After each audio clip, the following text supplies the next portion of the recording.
amazing drug rehabilitation centre. And I've got to play through all of these. I'm really sorry because the computer has crashed. Hang on. So that's that one. Be with you in a second, Simon. Oh, crying out loud. Nope, the computer's crashed, so we're going to go into the news like this. Da da da da da da da da da. It's 6 o'clock. I'm Simon Oxley. The headlines: Hertfordshire family campaign against jail sentence, Cameron's speech on extremism, and Beds police highlight protection order. BBC Three Counties Radio. The family of a Hertfordshire man convicted of causing his son serious physical harm is protesting his innocence. 34-year-old Matthew Chalice from Bishop Stortford began a 3-year prison sentence earlier this month. His friends have started a petition against his conviction, which they plan to present to David Cameron and the Justice Minister Mike Penning. More from Ollie Bayliss.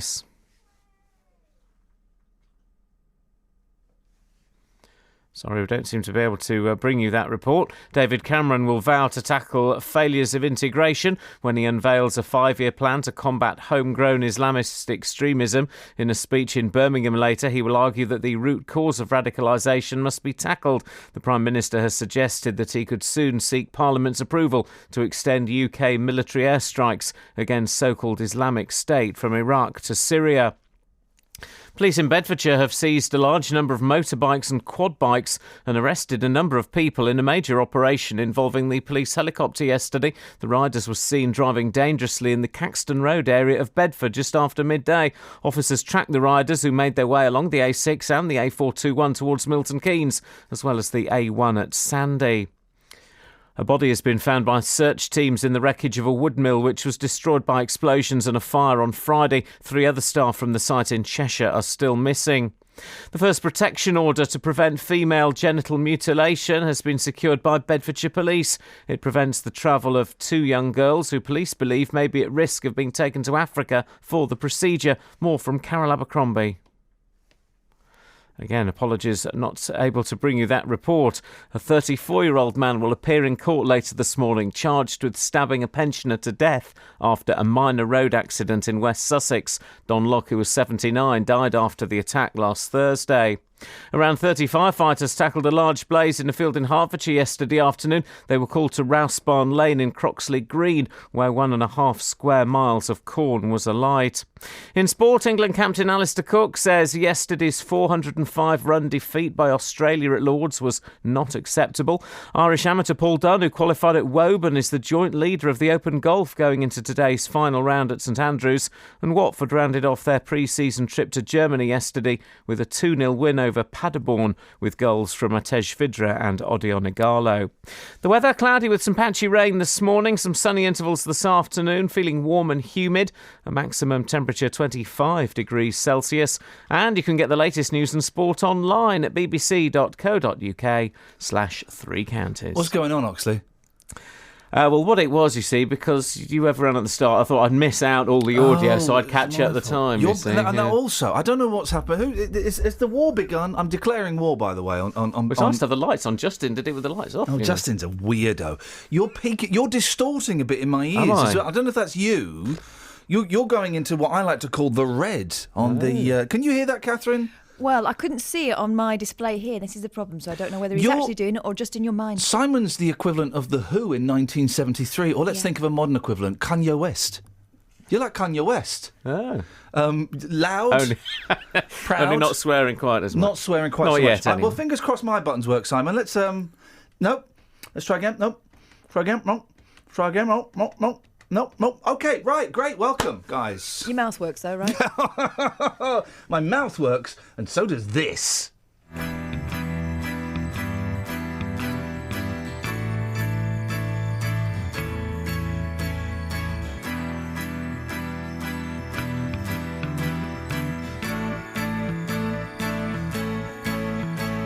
It's nice to be nice, as my mother once said.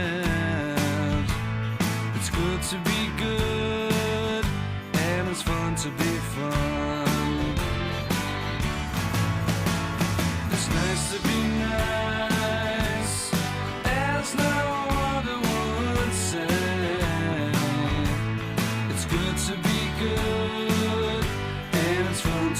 fun. It's nice to be nice. Ooh. It's nice to be nice. Ooh. When you see a smile that's painted on you now, and did you hear about so-and-so leaving that trail of sorrow? It's nice to be nice. Ooh. It's nice to be nice, as my mother once said. It's good to be good, and it's fun to be fun.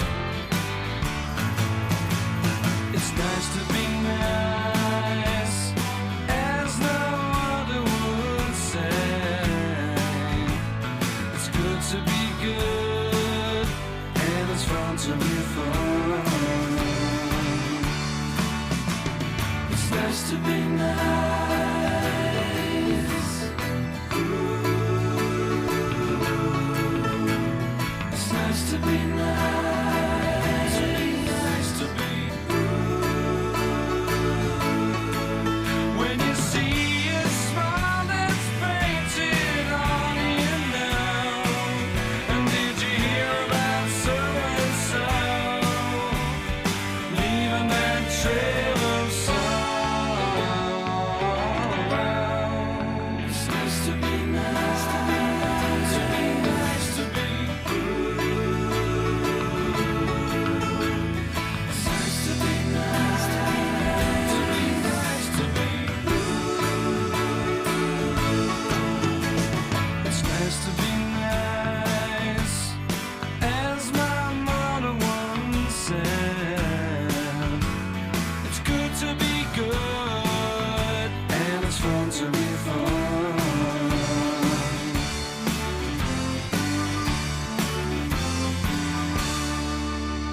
Okay, that's Pugwash.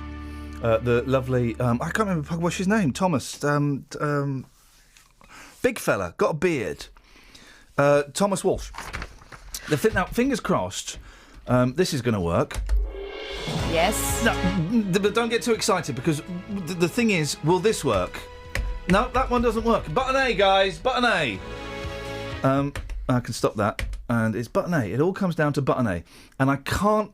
Geek out for a second, guys.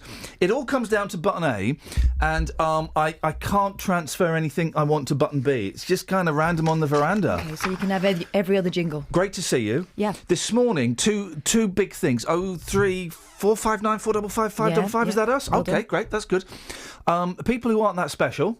Mm-hmm. People who are nothing special. People who are nothing special. I was watching. I started watching the Iron Man 3. Yesterday, and 20 minutes into it, I thought, I don't think I've seen the Iron Man 2. So I went back and watched the Iron Man 2, and then I watched the Iron Man 3. 4 hours of the Iron Man. And I thoroughly enjoyed the movies. Great movies. Even Iron Man 2, which many people dislike. I found it thoroughly enjoyable. Some good set pieces, 2 thumbs up. 2 thumbs up. I thought the casting of Mickey Rourke as a Mad Russian was really brave. Gwyneth Paltrow's nothing special. To look at or to watch acting. She's nothing special. She's not that pretty. She's not that good an actor. I think she's quite good. No. And I don't like myself for saying that, because I want to not like her. What have you seen her in where she's I actually thought she was good in Sliding Doors. I've not seen that. And do you know why I've not watched Sliding Doors? Because it was directed by Joey from Bread. She was good in that. Peter Howitt. She was one of the first, Americans who can do British accents. There aren't very many. I do know. There aren't very many. She did quite a good one. She was before Renee Zellweger did it. But they tend to go posh, don't they? I pronounce the W as a V. Do you? Renee Zellweger. It's just me. Why don't you say Zellweger? Zellweger! Renee Zellweger is putting on the weight to make another Bridget Jones diary in the pants. Yeah, but she was slightly too posh for that, wasn't she? Also, Idris Elba is nothing special. Oh, come on. Come on. Come on. Come on. Come now. on. We're almost quoting a Gary Glitter song. We have to be careful these days. Also, Martin Freeman. He's just a bloke with a bloke's courage. He's just a bloke. But that's the point. Nice bloke. Met him. That's Lovely the bloke. strength. That and the sideways eyes. Yeah, that's right. I've met Martin Freeman, Kels. Met Martin Freeman, She the doesn't actor. know who Martin Freeman is. No, he's nothing special. 03459 455 555 is the telephone number if you want to give us a call. Or 81333. Start your text 3CR. People who are nothing special. I've got something else for this hour as well. But we'll get to that in a bit because I want to do this rather serious story. And then I want to moan about the computer again. Okay, I'm glad you got a to-do list. Maybe keep it in your head until you do it. Okay. I would play a stab, but... Relatives of a Hertfordshire man jailed for shaking his baby son to death? No, he harmed him. He by harmed him. shaking Okay, him. thank you.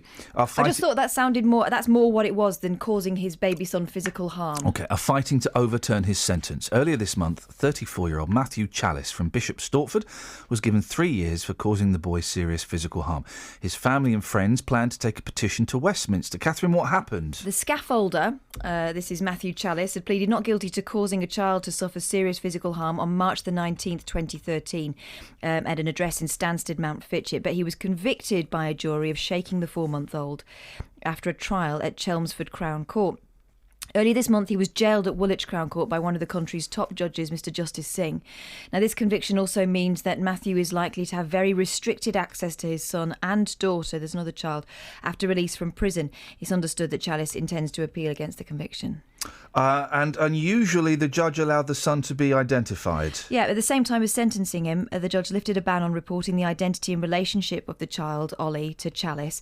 The judge relented after a submission from Ollie's mother, whose name is Danielle Moss.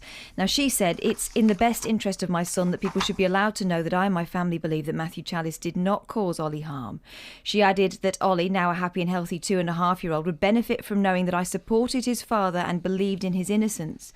Now, after hearing the application for the restrictions to be lifted, the judge said that he'd had to change his mind because he now knew the mother's views, and he'd been informed that the relationship was already known and being talked about on the internet, including Facebook. So the information was already out there. What else did the judge have to say? He said that there appear to be no longer-term consequences for Ollie's development, and thankfully he's been able to recover fairly soon after being admitted to hospital. The court heard that the child's prognosis was good and that he achieved developmental milestones consistent with no damage having been caused. After the injury, he was kept in hospital for 6 days. No medical intervention was necessary. However, the judge told Chalice, who'd been living near Ware, that it had to be an immediate prison sentence. He said the jury's verdict made it clear that the 12 were persuaded that he'd deliberately shaken Ollie, causing a subdural bleed on the brain. Apparently, the child had had a fit. This is why he ended up being taken to hospital. And what did Chalice say in his defence? The prosecution had claimed that Ollie was shaken by... The prosecution had said that Ollie was being shaken by Chalice while he was in his dad's sole care, and that the shaking had caused the baby to suffer a fit or seizure and a bleed over the brain. Chalice claimed that the infant suffered a sudden fit out of the blue while he was changing his nappy. He denied losing his temper or shaking the baby. Mitigating, Matthew Pardo said Chalice had turned his life around after left prison for a drug offence imposed in 2008. He'd been working hard, he'd been determined to keep a close relationship going with Ollie and saw him regularly under supervision by a grandmother. He also said that Ollie is growing up to be a young boy who's a happy, contented child. These proceedings have taken over 2 years and Chalice has lived with that, as has his family.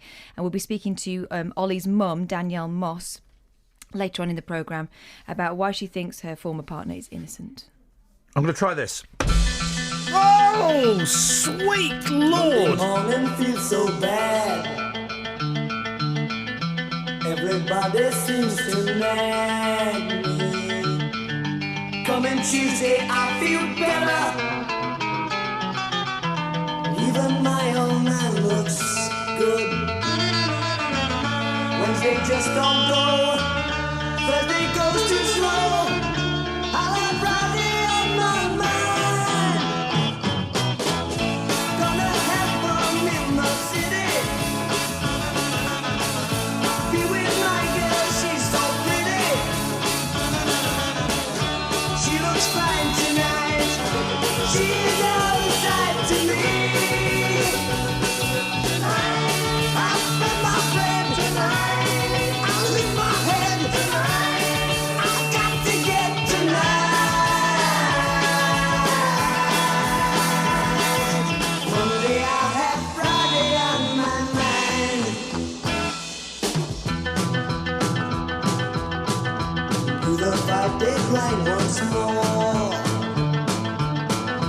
There was nothing else that was more than working for the rich man. Hey, I'll change that scene one day. Today I might be mad, tomorrow I'll be glad, 'cause I'm not Friday on my mind. I'm gonna have fun in my city, be with my girl, she's so pretty. She looks fine tonight, she goes side to me.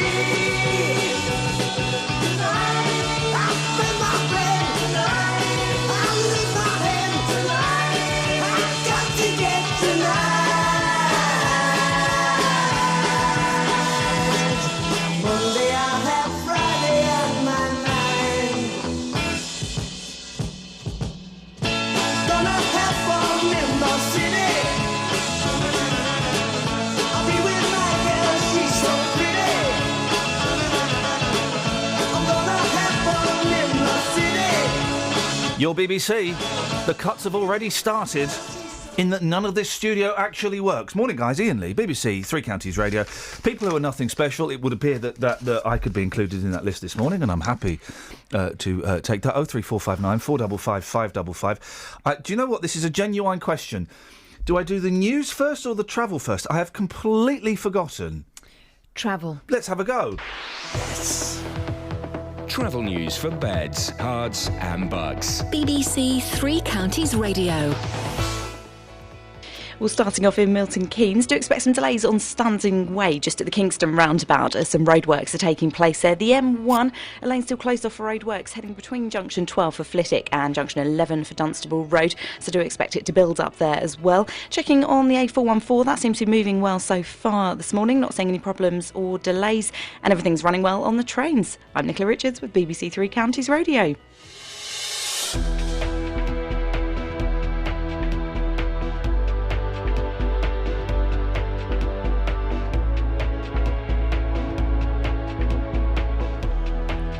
Right, 6:17. Things are slowly working back into place. It's Monday, the 20th of July. I'm Iain Lee. These are your headlines on BBC Three Counties Radio. The family of a Hertfordshire man convicted of causing his son serious physical harm is protesting his innocence. David Cameron will vow to tackle failures of integration when he unveils a 5-year plan to combat homegrown Islamist extremism. And police seized a large number of motorbikes and quad bikes and arrested a number of people near Bedford yesterday.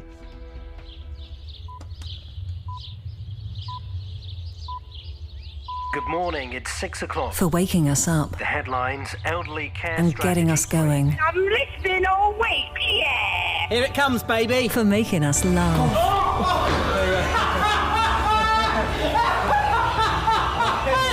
And making us cry. You wouldn't wish it on anyone. For expanding our minds. We're going to take a walk through Luton, holding hands, see if anything happens. And broadening our horizons. But if my liver's literally not hanging off on its last threads, then... You can up your drinking. For all of our hopes. You can be sure that I'll never ever forget you. Your very loving husband, John. And I leave that on there. She might read it, I don't know. And our dreams. Watford are promoted to the Premier League. The final whistle goes at Stadium MK. The Dons are in the Championship.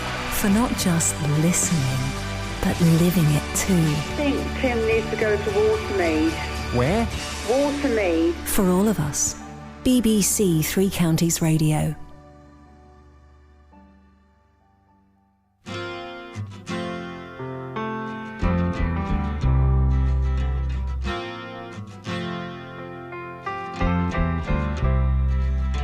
Yesterday had nothing to say.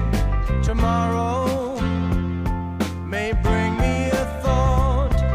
Today was here, now it's turned into fear. If it's with you, then I should stay. Sit and wonder why I'm leaving. Sit and wonder if you'll call. Sit and wonder why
So this is my idea, okay? Round the corner... Careful. Milk lemonade. Round the corner, chocolate's made.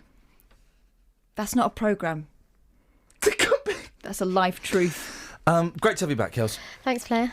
So round the corner at our new studios is like a little band section for when when you do the BBC introducing, bands want to come in and do like a live sesh, or if Coffin wants to get band in for a live sesh, they do a live sesh there.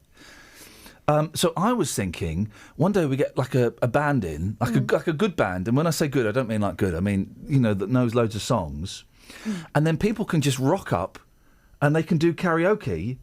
Live on the radio with the band live. So you need a band that knows like every song in the world, right? A wedding band. You need a wedding band. So if you're a wedding band, I've meant to talk to you this off air. We'll do it on air. If you're a wedding band and you know like every song in the world, and every song that people know words to, so you don't need to know every song. It'll be the same old songs. 03459 455 555 or ian.lee@bbc.co.uk. And then what we do is we have the doors open at the back, right?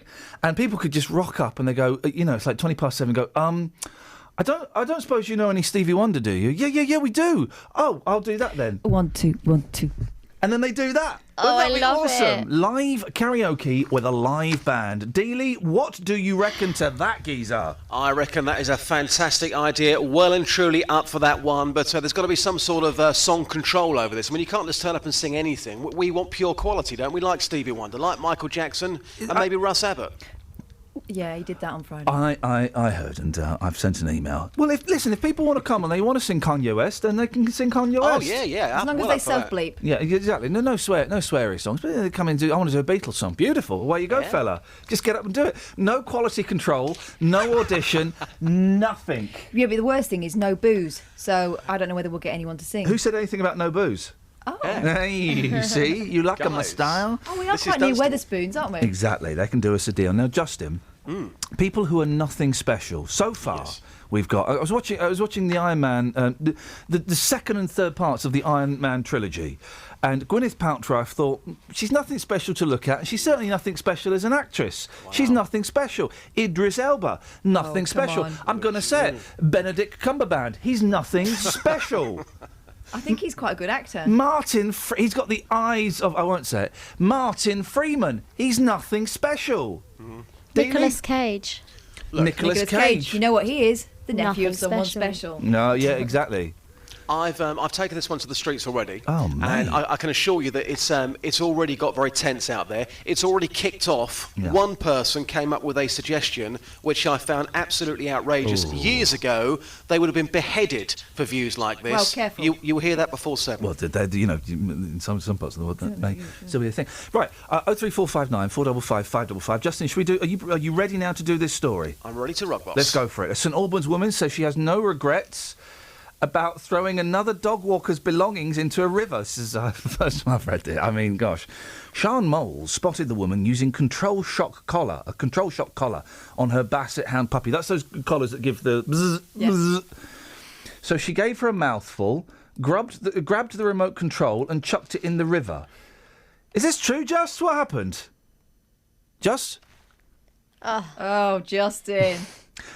Do you want to do Justin's bit?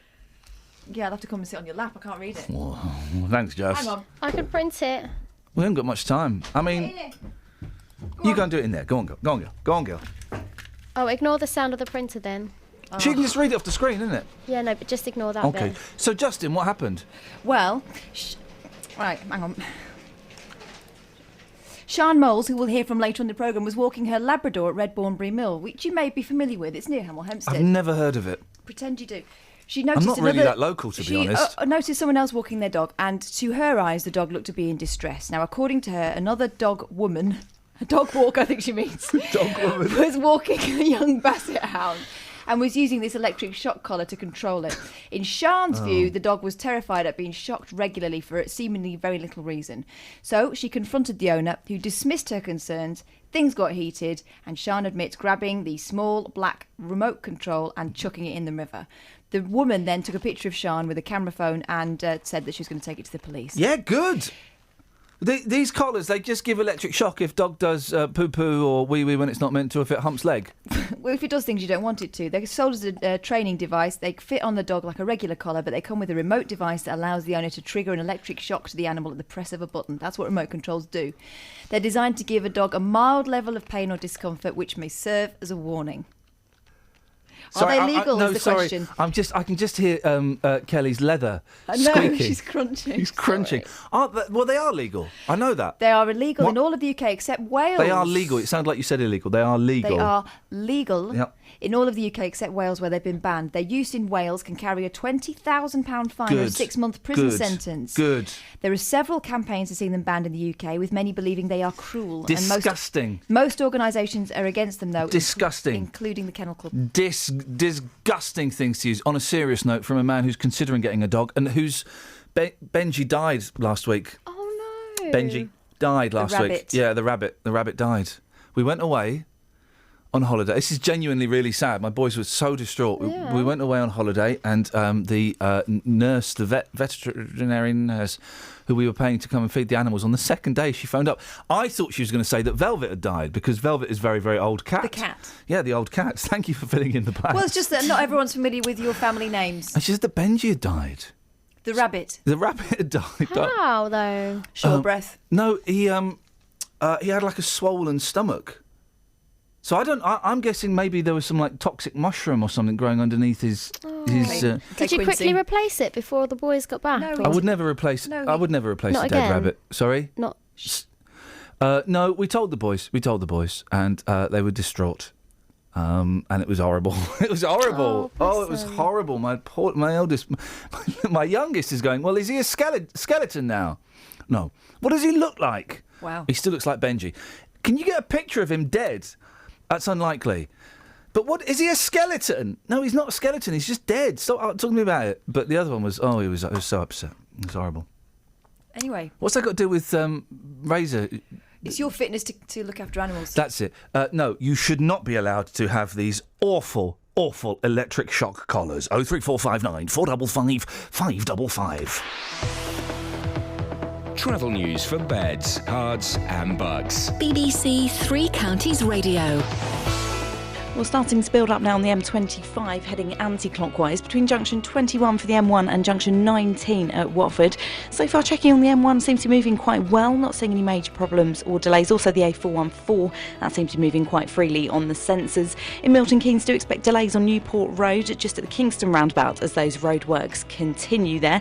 And on the trains, not seeing any problems or delays to report so far this morning.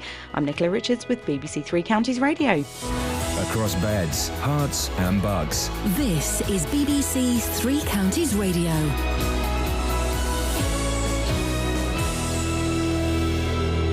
It's 6:30. I'm Simon Oxley. The family of a Hertfordshire man convicted of causing his son serious physical harm is protesting his innocence. 34-year-old Matthew Chalice from Bishop Stortford began a 3-year prison sentence earlier this month. David Cameron will vow to tackle failures of integration when he unveils a 5-year plan to combat homegrown Islamist extremism. In a speech in Birmingham later, he will argue that the root causes of radicalisation must be tackled. And police seized a large number of motorbikes and quad bikes and arrested a number of people near Bedford yesterday. On to sport. England captain Alistair Cook says yesterday's 405-run defeat by Australia at Lords was not acceptable. It was England's third heaviest defeat ever in runs and their worst since 1948, after Cook's side were bowled out for just 103. In golf, Irish amateur Paul Dunne is the joint leader of the Open going into today's final round at St Andrews. Only the second Monday finish in 155 years. Dunne is joined on 12 under by former winner Louis Oosthuizen and Australia's Jason Day, with Jordan Spieth one shot behind. Irishman Dunne qualified for St Andrews at Woburn. On to football. Watford rounded off their pre-season trip to Germany yesterday with a 2-0 win over Paderborn, with goals from Matteo Vidra and Odio Nagalo. Also yesterday, Boreham Wood lost 3-0 at home to Brentford. Tonight, MK Dons go to Chesham and Luton are at Gosport. And in tennis, Andy Murray has taken Britain to a first Davis Cup semi-final in 34 years after victory over France at Queen's Club, with Murray clinching the win by beating Gilles Simon in 4 sets. Murray Italy and Britain will face Australia in the semi-finals in September. BBC Three Counties News and Sport. More at 7. Well, you say more. You say more. Simon, what was the name? Was it tennis, the last sport you were doing? Tennis, What was the name yes. of the gentleman's name? Gilles Simon. Okay. What's Giles Simon. That's him. Oh, thank you. I'm glad. Can we help in any way? Do you want us to do sound effects? We could pretend to be Andy Murray. We could do couldn't you? Murray. I could do Murray. I'm Andy Murray. And I like to play tennis. I'm I'm frightened of my mum. I'm Andy Murray. I've got a beautiful girlfriend. And Wife. It's my wife. My wife, and I like to make love to her. Well, we don't know that. New balls, please. Oh, that's just childish. Yes, that'll do. Thank you very much, Simon. Well, you're very polite. Oh, well, I should be playing. I've got nothing. Nothing. Hang on. What does that do? Oh, no. Okay. Hang on. Bish bash bosh. Boom shakalaka. This is Iain Lee On BBC Three Counties Radio. Okay. What are you still here for, Simon? If you want to sit and fiddle with your computer, see if I can make it work. You sit and play with that. Don't worry. You can hang out with us. I can't see any of my little idents on the screen, so I'm just going blind. Oh. No offence. 03459 455 555. This morning we are asking people who are nothing special. I've got one. Go on. The entire cast of Coronation Street. Or any soap. They're just people playing themselves, aren't they, largely? The ones that have been there for a long time, yes. I'm going to dispute that slightly. Go on, give me one famous soap actor who's actually good. No. Someone who I've got a lot of respect for, who's just joined the Coronation Street cast, Sarah Harding. Oh, no, come on. Yes. Sarah Harding, formerly of the Girls Aloud, who once, in retrospect, was obviously chatting me up at a do. She was sat opposite me at a do. Talking to you, so that's... She was single, she was chatting me up, and I didn't pick up until later, and I thought, oh, no, she was bang up for it. I hate Sarah Harding. I hate her because during my labour, I was watching Girls Aloud do... Supposed to be impartial. Girls Aloud do pony trekking or something. Ooh. Anyway, I can't remember, I was a little bit out of it. So the telly's on. I was in quite a lot of pain. It does smart quite a bit having a baby. And Sarah Harding's lying on the floor going, oh, I've hurt my... I'm thinking, you've hurt yours. You have no idea. So from then on, Sarah Harding is nothing to me. One of the best programmes of all time is the Most Haunted Girls Aloud special. Oh. Have you seen that? I saw most of the Most Haunted. There's a haunted chair, right? One of them, I think the racist one, says to another one of them, I've got no idea which one, let's say the ginger one, go on then, sit in the haunted chair. No way! You effing sit in the effing haunted chair. Yeah. Gosh. Swearing and everything. So, people who are nothing special, 03459 455 555. And great, if you're ringing and we're not answering, keep ringing. The phones have gone absolutely nuts on this one. I wanted to play as well. If you say the number, it means there's a phone line... Phone line free. Free, so? Copyright James O'Brien. I also would like to play a game. I'd like to play a game. Oh, no, we're not playing that game again. I want to play a game. Oh. You had your wits end. I want to play a game, but not that game. I'm not at my wits end. Food is not involved, and there is certainly nobody holding the door. Okay, it's got absolutely zero, nada, nish to do with that. But the game I'd like to play is, well, I don't know what the game I'd like to play is. I think I do. I'm saying rock, scissors, paper. Kai, bai, bo. Kai, bai, bo. That's the Korean version of it, but because I want to play rock, scissors, paper. No, rock, paper, scissors. What are you? Well, this is what people then said. No, it's rock, paper, scissors. But that doesn't roll off the tongue as well. And then some idiot said, no, it's paper, scissors, stone. What? Well, don't bring stones into it, for crying out loud. Dennis? Yes? What would you call it? Call who? Look, I rang him because your programme kept breaking up and the previous programme kept breaking up. Okay. And I got worried because I've just had 24 hours in the L&D and I think I was breaking up. I suppose this is the point where I'm supposed to ask you what you're in for, is it? No, you don't need to. No, you don't need to. What I was going to say. Am I close to winning my £10? Yeah. No, well, I'd say they were a bit worried about that. But, no. Well, I was going to say... You had to have an operation to prise open your wallet, did you? No, lovely people in L&D. Okay.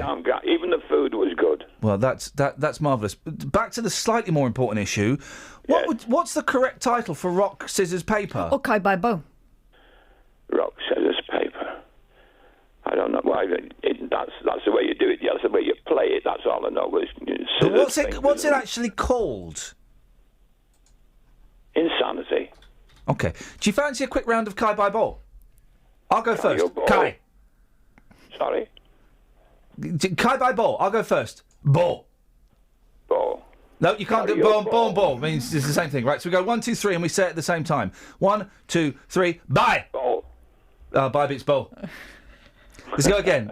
1, 2, 3, Kai.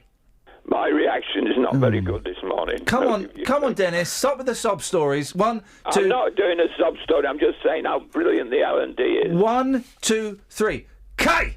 Kai. Yeah, Kai beats Kai. 1, 2, 3, bye. Sorry, you've lost. Say actually, Bo. Say Bo. I'll put the phone down. Yeah, it's probably a good idea for everybody involved, I think. If you want to play Kai by ball, and you can tell us the correct name of rock, scissors, paper, then 03 459 455 555.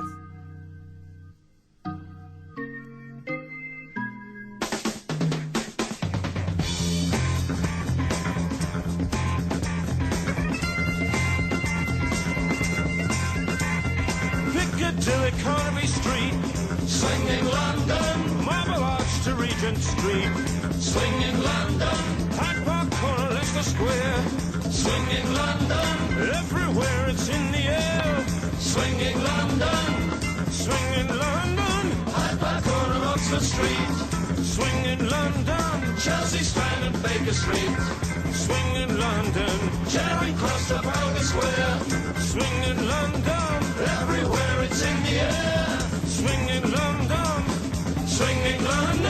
Lambeth Walk and Battersea, Hammersmith on ITV, Humperdinck on BBC, going on and on, day and night long, swinging London, ding dong, ding dong, dong ding ding dong, ding dong, ding dong, dong ding ding dong, ding dong, ding dong. Dong ding ding dong, ding dong ding dong, dong ding ding dong.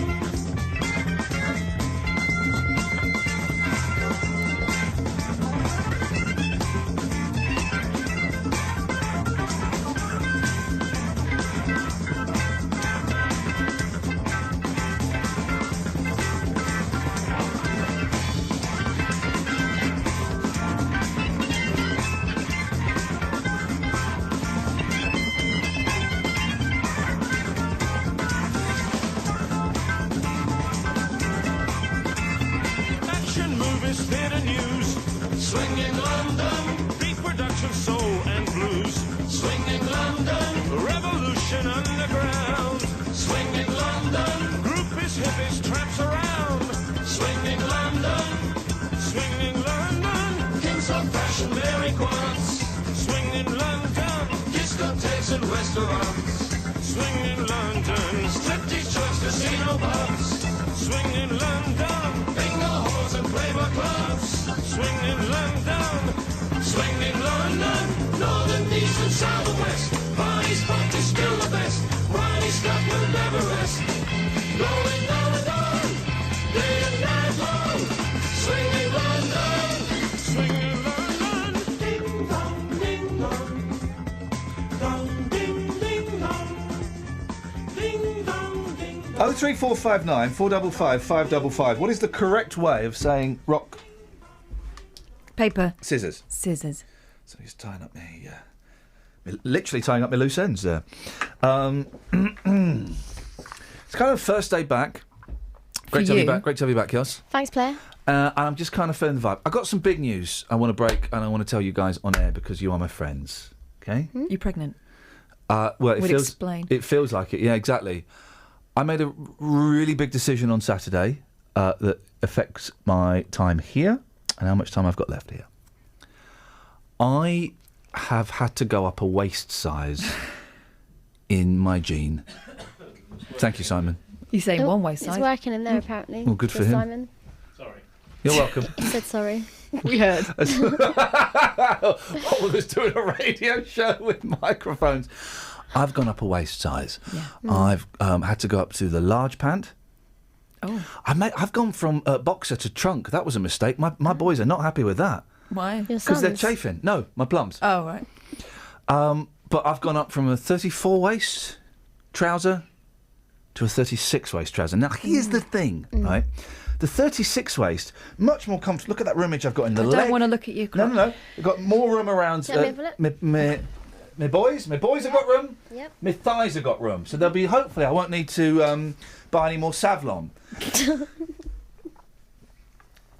It was Just tough put work. some Savlon on and don't pick it. Don't pick it, it'll never heal. But the waist is a little bit big. So I bought some experimental jeans from shop. I don't know if you've heard of it, The Gap. The Gap. They were on sale, $14.99. They've got a big hole there. They've been pre-aged. I pre-aged that. But I just feel that you should know that I have put on a lot of weight. So what's this mean to us? Sorry? In real terms? Well, obviously you're concerned. Yeah. That this is supposed to have some sort of impact on us other than having been invited to look at your groin. I don't want you to dump me because I'm fat. Right? And I don't want to be seen as your fat friend. All right? That's not me. I've lost quite a lot of weight recently, so I look really good next to you now. That is outrageous. What you're saying there is fat people And don't I'm look good. tiny always. I haven't changed since You're I was like the 11. bridesmaid I was looking for when I got married, but... Okay, what I'm saying is I'd really like your support on... You've got enough support with those new... Oh, for crying out loud. I want to lose a little bit of weight, but not too much, because I spent 15 quid on these jeans. I don't want to waste that money. That would be stupid. And I spent 18 quid on pant.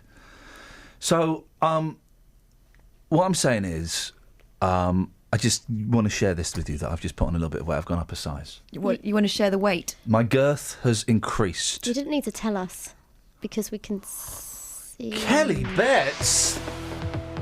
Travel news for beds, cards and bugs. BBC Three Counties Radio. Well, the M25 looking very slow moving at the moment, anti-clockwise, heading between junction 21 for the M1 and junction 19 at Watford. Also building up between 17 at Maple Cross and junction 16 for the M40. Take a look in Boreham Wood, it is queuing on the A1, heading southbound between the Holiday Inn and Stirling Corner, and also rather heavy on the A41, just heading northbound at the Dome roundabout. Checking in on the trains, not seeing any problems or delays so far this morning. I'm Nicola Richards with BBC Three Counties Radio. Thank you very much, Nicola.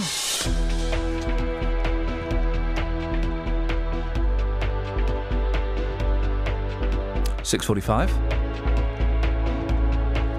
It's Monday, the 20th of July. I'm Iain Lee, and these are your headlines.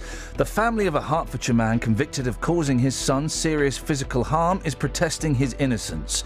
David Cameron will vow to tackle failures of integration when he unveils a 5-year plan to combat homegrown Islamist extremism.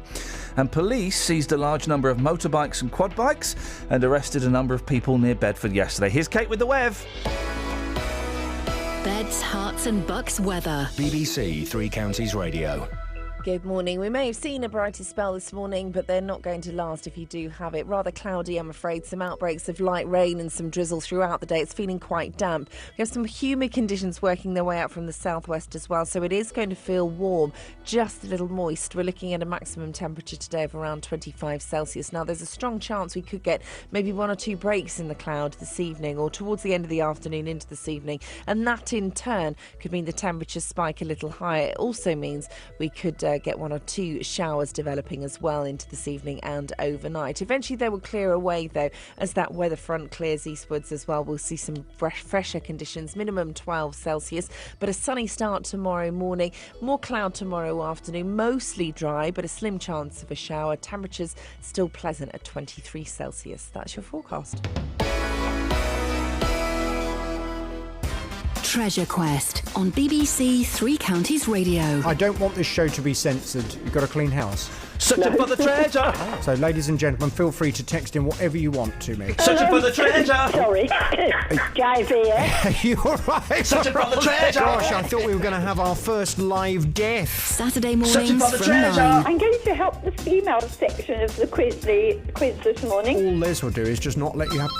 Part 2. In a new feature, let's find out. Ernie, how are you in your big rubbery face? It's a cross between Jack Pat. Hang on.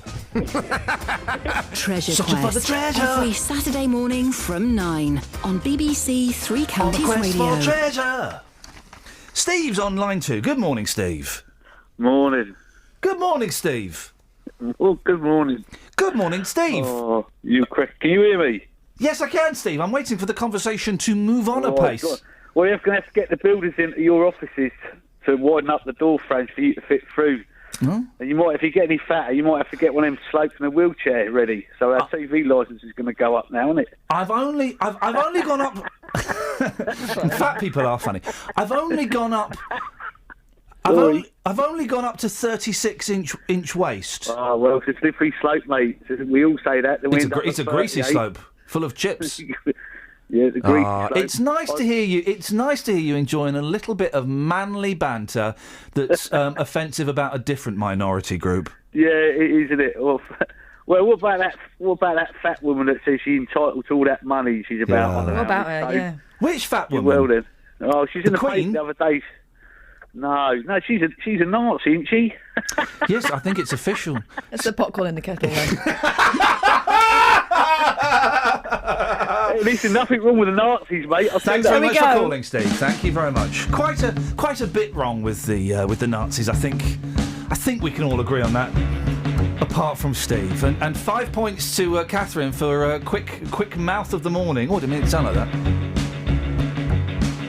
Some sunny day, baby, when everything seems okay, baby, you wake up and find that you're alone, 'cause I'll be gone.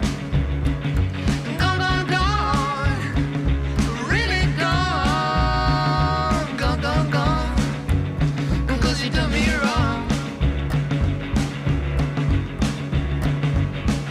And everyone that you meet, baby, as you walk down the street, baby, will ask you why you're walking all alone and why you're on your own.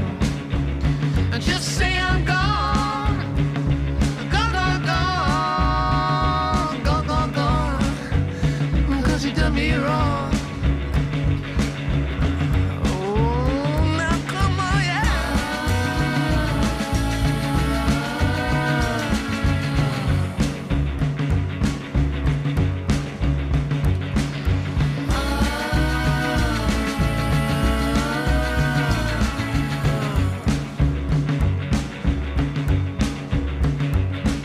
and if you change your way, baby, you might get back to stay, baby. You better hurry up if you don't wanna be alone, or I'll be gone. Gone, really gone, 'cause you done me wrong. You done me wrong, now.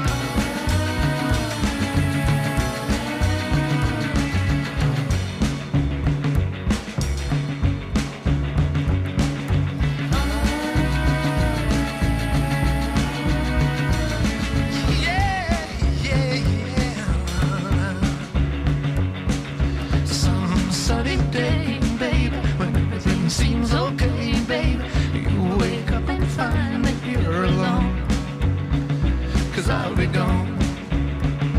Gone, really gone,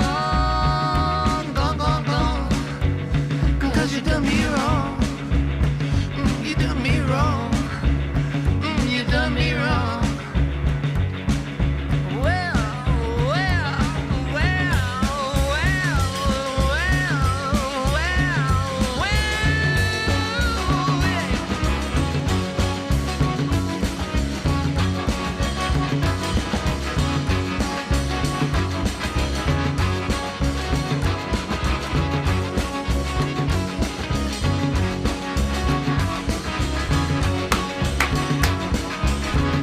So, Dealey, I'm putting on weight. Well, I don't think you are, actually. I've gone up a size. No, mate, no. I'm not having that. Do you want to see the baby? Yeah, go on then. I'll Yeah, show why you the not? baby. Yeah. Go on. Yeah, but you know why? Because you're pushing that out. That's why. There was no pushing No, there. you were pushing it out, and you know you were. There was no pushing What's there. going on, boss? Come on, talk to me, man to man. Eating too much, not doing enough. Sexercise. Exercise. Do you fancy going boxing this week? Yeah. Oh, yeah. Yeah. What, really? Really? No, boxing? seriously, yeah. Yes. Yeah, for fitness purposes, Yes. yeah. Yes. From the odd dig, yes. Oh, mano a mano, me and you? Yeah, Wednesday evening. Oh, I'm busy then. Oh, okay. I thought you were serious about What this. time? I've got. What about yoga? You can come to yoga Oh, with for me crying out tonight. loud. All yoga You does... can come and play tennis with me tonight. Right, okay. All yoga does is make you blow off. No. All tennis does is make you sound like Andy Money, but not away with his mind. I can get my legs behind my head. Still saying no? I might pop along for a bit of that. Might pop along for a bit of that. It's all that tantric, though, isn't it? It certainly is. You You say it like it's a bad thing. It's all that tantric stuff. So you say it starts 8 o'clock. I don't come until 10. By the time I get there, everyone else is finished. So, Justin. Yeah. You all right, Catherine? Yeah, I'm fine. You're off next week. You don't care. People who are nothing special. There are so many people. Richard Hammond is nothing special. Yeah, just a local radio presenter who got lucky. Do you know what? Yeah. Boom. Here's one. Dermot O'Leary. Dermot O'Leary, Yeah, nothing special. Yeah, smooth, but nothing special. I'll give you that. That bloke that does shove vapeney. Oh, Shepherd, Ben Shepherd. Just all right. He's absolutely. He's nothing. The One Show. All right, mate, calm down. Oh, it's getting tense. She's got real nothing special beef. I have, because at the moment, nothing special is what rules the television, Yeah. because it doesn't offend anyone. But then again, it doesn't excite anyone. Bland is the new rock and roll. I'll tell you someone who's nothing special. By the way, I think the other microphone picked that up because these studios are not soundproofed. Oh well, these things happen. You've taken this to the streets, mate. Yeah, I've taken to the streets early doors this morning. Before 6 a.m, the people have spoken about who they think is nothing special. Here's what happens. Hang on a second. I've got a feeling. No, we're in. Go. Adrian Charles. Is he really that bad? He's not really that bad. He doesn't like want me to kick my telly in when I see him. But What, just a normal person? Well, anybody. People who are nothing special. Whatever comes out of your mouth, whatever comes from your brain. David Beckham. I beg your pardon. Nothing special. And many like him. He hasn't done anything for years, other than his charity work. Actually, I do take that back. His charity work. On the pitch, he's nothing special, but his charity He doesn't work... play anymore, that's why. Well, this is true. But when he did play, he was, cracking balls from 30 yards, but I've seen Luton Town players do that. All right, mate. OK, anybody else? I think the Queen, she's nothing special, really. The Queen? The Queen, she sits on her throne, Nothing special, really. I sit down on my job, I sit down all day. I don't get respect for that. You got a cracking beard. It's taken you 7 months to grow that, OK, but David Beckham and the Queen, I think we must leave it here because we are going to fall out over this. Thanks very much. You caught me on a night shift, so I haven't slept. Big wow to you, Yeah, OK. I suppose David Cameron. I just think his personality. I don't think he comes across as a nice bloke. Comes across as nothing special. Yeah. Maureen, you got a strong vibe about you this morning. Maureen, people who are nothing special. Jonathan Ross. Jonathan Ross. Chris Evans, I can't stand. Okay, keep going. Am I allowed to say that? Say whatever you want, madam. Keep going. Jonathan Ross, Chris Evans, come on. Yeah, I Let's can't have one stand- more, make the hat trick. I can't think of anyone else for a third one. You got that off your chest. Do you feel better now? Oh, I do, much better. She won't feel better in a minute. She's wrong. She's wrong. I'm not having Chris Evans. I'm certainly having Jonathan Ross in there. It's nothing special. And I'm not having David Beckham. I know. I don't like football. I don't like the. I've not particularly strong feelings about the bloke, but nothing special. He's a superstar. The man's a superstar, and the Queen. How dare that person say that? How? I've got a picture of that person. I'll be sending that on to the powers that be. That man should be dealt They with. don't need your picture. They've got satellites. They've got satellites, isn't it? Well, Drones, Justin, yeah. excellent stuff. Thank you. Rock, scissors, paper. What would you call it? I haven't got a clue what you're talking about, boss. Rock, paper, Whoa. scissors. Why don't you play it with him? No, this is what I'm going to do. Hey.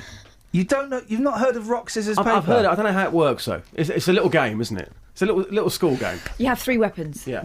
The rock, Yeah. the paper, Yeah. the scissors. And we Yes. okay, we're Yes. going to do it. So at the count of three, we go 1, 2, 3. Oh boom. yeah.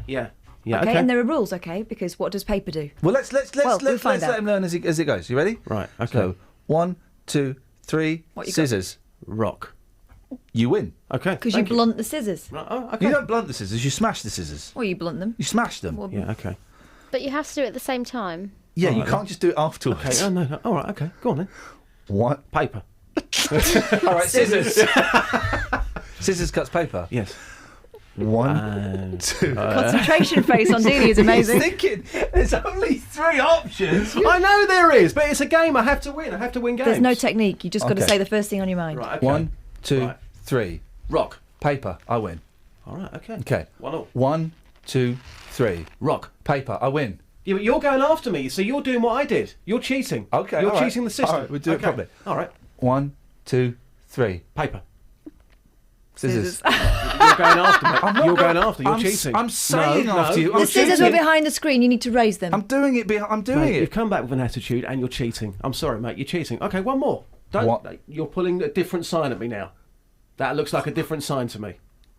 Okay, you ready? 1, 2, 3. Rock. Paper. Oh. And I did mine. Actually, did mine first. Okay. Okay. So that's how you play it, Justin. Can you take that to the streets?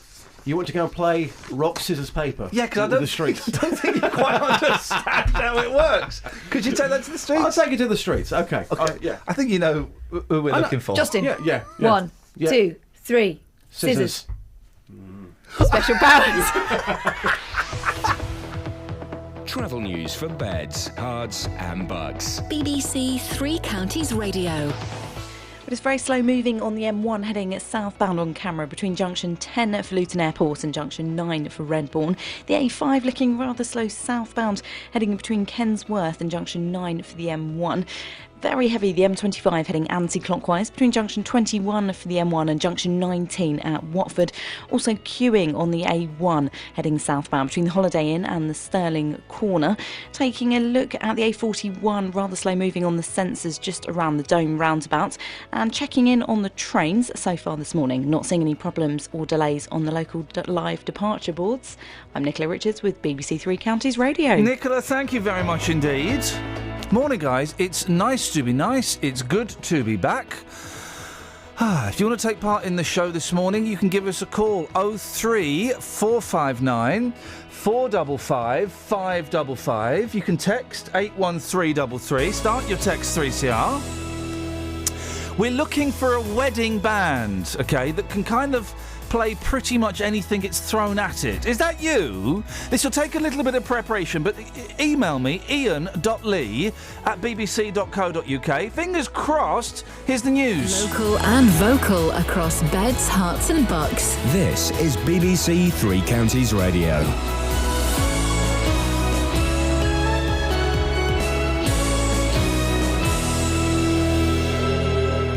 It's 7 o'clock. I'm Simon Oxley. The headlines: Hertfordshire family protesting man's innocence, Cameron's speech on extremism, and Beds police herald protection order. BBC Three Counties Radio. The family of a Hertfordshire man convicted of causing his son serious physical harm is protesting his innocence. 34-year-old Matthew Chalice from Bishop Stortford began a 3-year prison sentence early this month. His friends have started a petition against his conviction, which they plan to present to David Cameron and the Justice Minister Mike Penning. More from Ollie Bayliss. Matthew Chalice had pleaded not guilty to causing serious physical harm to his son Ollie whilst caring for him in March 2013. The prosecution had claimed that Ollie was shaken by Chalice whilst he was in his dad's sole care, and that the shaking had caused the baby to suffer a fit or seizure and a bleed over the brain. The jury unanimously found Chalice guilty after a 6-day trial. His family and friends remain convinced of his innocence and say he plans to appeal his conviction. David Cameron will vow to tackle failures of integration when he unveils a 5-year plan to combat homegrown Islamist extremism. In a speech in Birmingham later, he will argue that the root causes of radicalisation must be tackled. The Prime Minister has suggested that he could soon seek Parliament's approval to extend UK military airstrikes against so-called Islamic State from Iraq into Syria. Police in Bedfordshire seized a large number of motorbikes and quad bikes and arrested a number of people in a major operation involving the police helicopter yesterday. The riders were seen driving dangerously in the Caxton Road area of Bedford just after midday. Officers tracked the riders, who made their way along the A6 and A421 towards Milton Keynes, as well as the A1 at Sandy.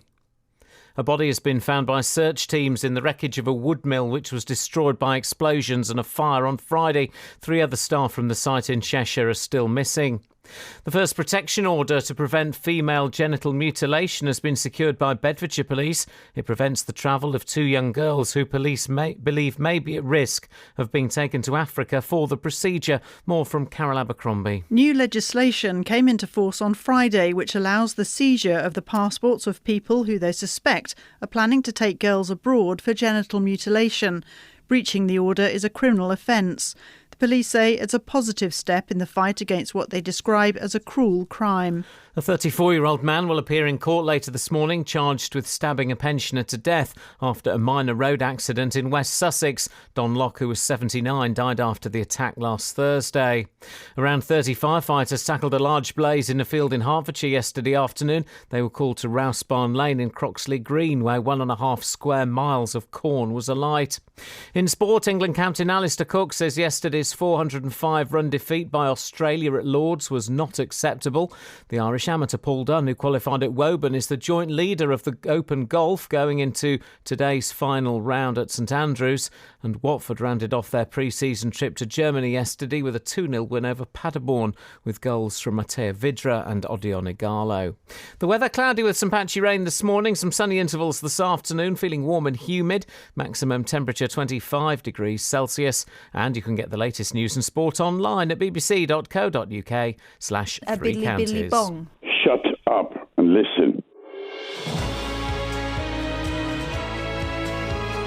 Sorry to cut the end of Simon Oxley off there, but let's be honest, it's been a long time coming. What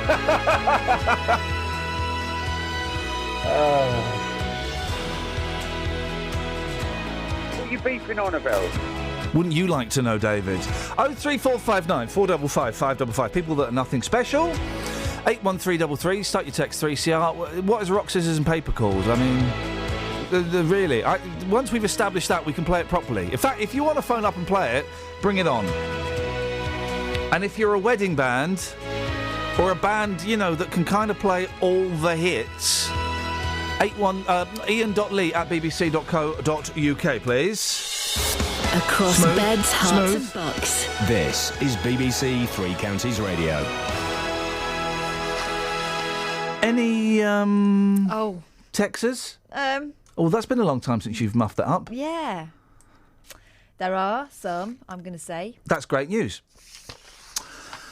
The family of a Hertfordshire man convicted of causing his son serious physical harm is protesting his innocence. 34-year-old Matthew Chalice from Bishop Stortford began a 3-year prison sentence earlier this month. His friends have started a petition against his conviction, which they plan to present to David Cameron and Mike Penning, the local MP, of course. Well, Matthew's friend, Samantha Freight, started the petition and joins me now. Morning, Samantha. Morning. Tell us about Matthew. Well, where can I start? He's one of the best friends me and my husband have ever had the privilege to have. He loves our children. Our children love him. He's known as Uncle Matt, or as we like to say, Uncle Biglets. He's a lovely guy and really doesn't deserve to be in prison for something that he really, and we all know in our hearts he didn't do. So the have I got this right, Samantha? Well, you tell me. The accusation, what he was convicted of, was causing serious harm to his young son by shaking him. Is that right? Yes, they say. Well, they claim that he shook his son, which caused a fit or a seizure, which then led to a bleed on the brain. However, their evidence really doesn't back that claim up. They don't have enough evidence for that. There is so much more to it, and the evidence that they had in court, they didn't have all of the evidence, so the jury didn't get to see the full story, hence why he's where he is now, and that's what the family are intending to do is with the appeal, is to present all of the evidence that should have been done in the first place and to set Matt free and show everyone what really did happen to Ollie. What really did happen then, in your opinion? Well, there's a number of things. I mean, I wouldn't like to say too much because I don't want to interfere with any appeal process. But there is tests that he had done that they didn't follow up, and that would have given them the real conclusion of his condition, and they chose to put them aside as rubbish. And This is the condition of the son, the 4-month-old son. Yes, yeah, who's now 2.5, a very happy boy Yeah. who misses his dad so much. It's not just Matt that's feeling this pain, it's his son, it's Ollie's mother, Danielle, their family, their friends, and the petition so far has proved that. It's over 1,100 people now that have signed, and I would say 90% of those are all people that know Matt. Yeah. Well, the petition proves that people know him and like him and support him. It doesn't prove his innocence, does it? No, it doesn't. No, it doesn't. Absolutely not. And this is just a small step of my token as a friend to try and show within the appeal that he does have so many people that know and believe that he doesn't. And with the evidence put across, this should be, it should be enough to bring in an appeal. Why? Go on, sorry. Sorry. They've got meetings to see solicitors and etc. And once that's all dealt with, and they've got their concrete base, and then they'll be taking it in, and we'll be getting massive. Why wasn't all the evidence presented in court then? Because the judge and the jury, this was in front of a jury, wasn't it? Yeah. Yes. They feel that they had enough evidence to find Matthew guilty. Yes. Well, I mean, if you was there and you sat and watched them, the jury were falling asleep, which I found insulting to Matthew. Well, if a jury member had fallen asleep, they would have got turfed out, wouldn't they? Well, you would think that, wouldn't you? But he sat there nudging off his hand where he was resting on his hand, because I sat and watched it with my own eyes. Yeah. But the evidence, the evidence they were presented with, they did find him guilty. Yes, they did. Yes, but if they had all of the evidence and all of the other pictures that we have, seeing other children looking the same as how Ollie did, they would see a total different side. It's hard to describe being on the other side and knowing all the extra bits that I don't want to say too much, because I don't want to affect the appeal, in any way, shape or form. All we want to do is trying to help it. I don't think that would affect the appeal, and I think it would it would help the argument and the case for Matthew's innocence if we did know what the evidence was. Yeah. Well, Danielle is on with you later, and I feel it's probably as my being her friend, I can in her understand best interest for her to disclose the more personal information. Yeah. Well, I understand that, of course. It's such a tough one, isn't it? What? Sometimes nice people do not very nice things, don't they? Completely out of character, and that are completely takes everyone by surprise, and those closest to that person find impossible to believe they could have done. Yeah. No, he loves his son so much, and if you could see what he's like just with other children, he's got so many but friends. sometimes people lose their temper. They have a that kind of red mist. They have a rage. They whenever you hear about a murderer or someone doing something very naughty, they always speak to a neighbour or a relative and go, "Well, he never seemed the type. I'm so surprised." And we're always surprised when people we know and love. Got that. If you look on some of the sites where the Essex Police and stuff have put their reporting of it and people's initial reaction, but when you know Matt so much, I've known him 13, 14 years. My husband's known him 20 odd, and he's been a close friend to everyone for so long. Do we really know anyone? I believe we do. Because people have got. People have got secrets and shadows and things that, the behaviour that other people don't know about. Yeah, but they also have friends that they confide in, and if you know someone that much, you know the truth. You know it. Okay. Matthew, if I couldn't, I can't put him into words. He is so lovely. Well, your affection for the gentleman comes across, Samantha, and he's certainly very lucky to have friends like you. Yeah, well, all of us feel the same. If anyone goes on change.org and searches Free Matthew Chalice, they will see all the comments on the bottom of all of his friends, all the stuff that they've wrote about him, and it is truly amazing. It brought me to tears. Everyone feels the same, And if you could have every one of those people on here, they'd all say the same thing. But again, with the greatest respect, that isn't a legal argument for his innocence, is it? That's just people saying nice things about a bloke, which you could find people to say nice things about any bloke, you know. Yeah, no. Yeah, no, I appreciate what you're saying. Samantha, listen, I really appreciate you coming on. I really appreciate you, taking my questioning, because it's kind of my job is I have to push these things. And it'll be interesting to keep in touch and see what happens. Yes. But the main thing is the boy's all right. Yes, he is. That's the most important thing, isn't it? Okay, Yes. all right, brilliant. Yeah. Samantha, thank you very much for your time. Okay, thank you. Thanks a lot. Bye-bye.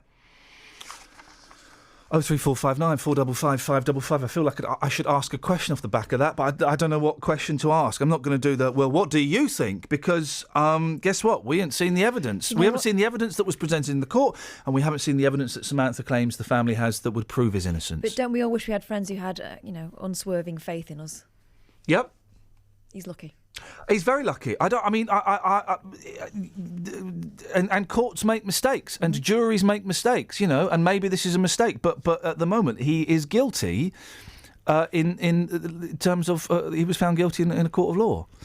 03459 455 555. This is Iain Lee on BBC Three Counties Radio. How about those Texas? Yeah, we got 3. What, has Justin killed my audience? I like the mushy peas. So do I. We've got 4, but one of them is just, okay. Oh, it's just Do you want me to read them all? How am I gonna fill with only 3.5 All right. Texas? Well, I'll read. It is tough, I know. I'll read these and I'll read them slowly.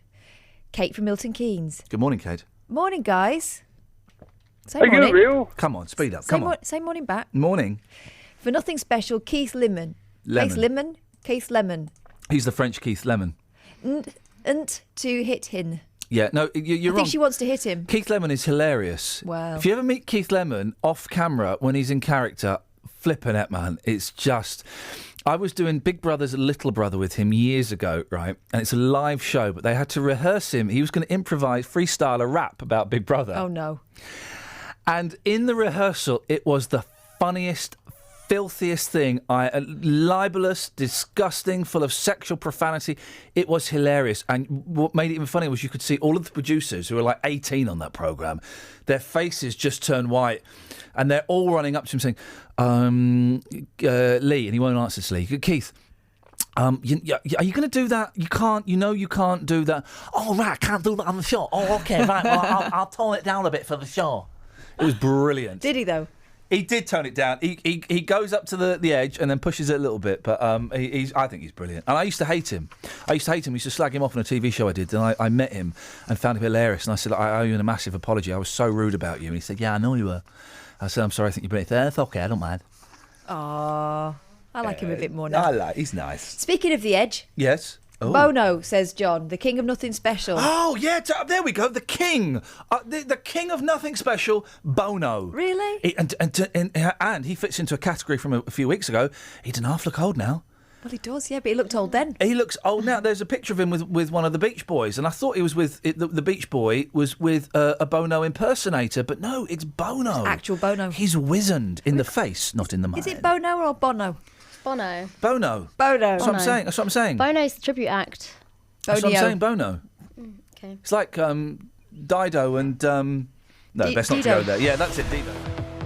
Travel news for beds, cards and bugs. BBC Three Counties Radio. It's looking particularly slow on the M1 this morning on camera, heading southbound between junction 12 for Flitwick and junction 9 at Redbourne. Also the A5 seeing delays between Kensworth and junction 9 for Redbourne at the M1. The M25 very heavy anti-clockwise between junction 21 for the M1 and junction 19 at Watford. And in Boreham the A1 is queuing, heading southbound between the Holiday Inn and Stirling Corner. So far on the trains there's no problems to report. I'm Nicola Richards with BBC Three Counties Radio. Good boy, slackers.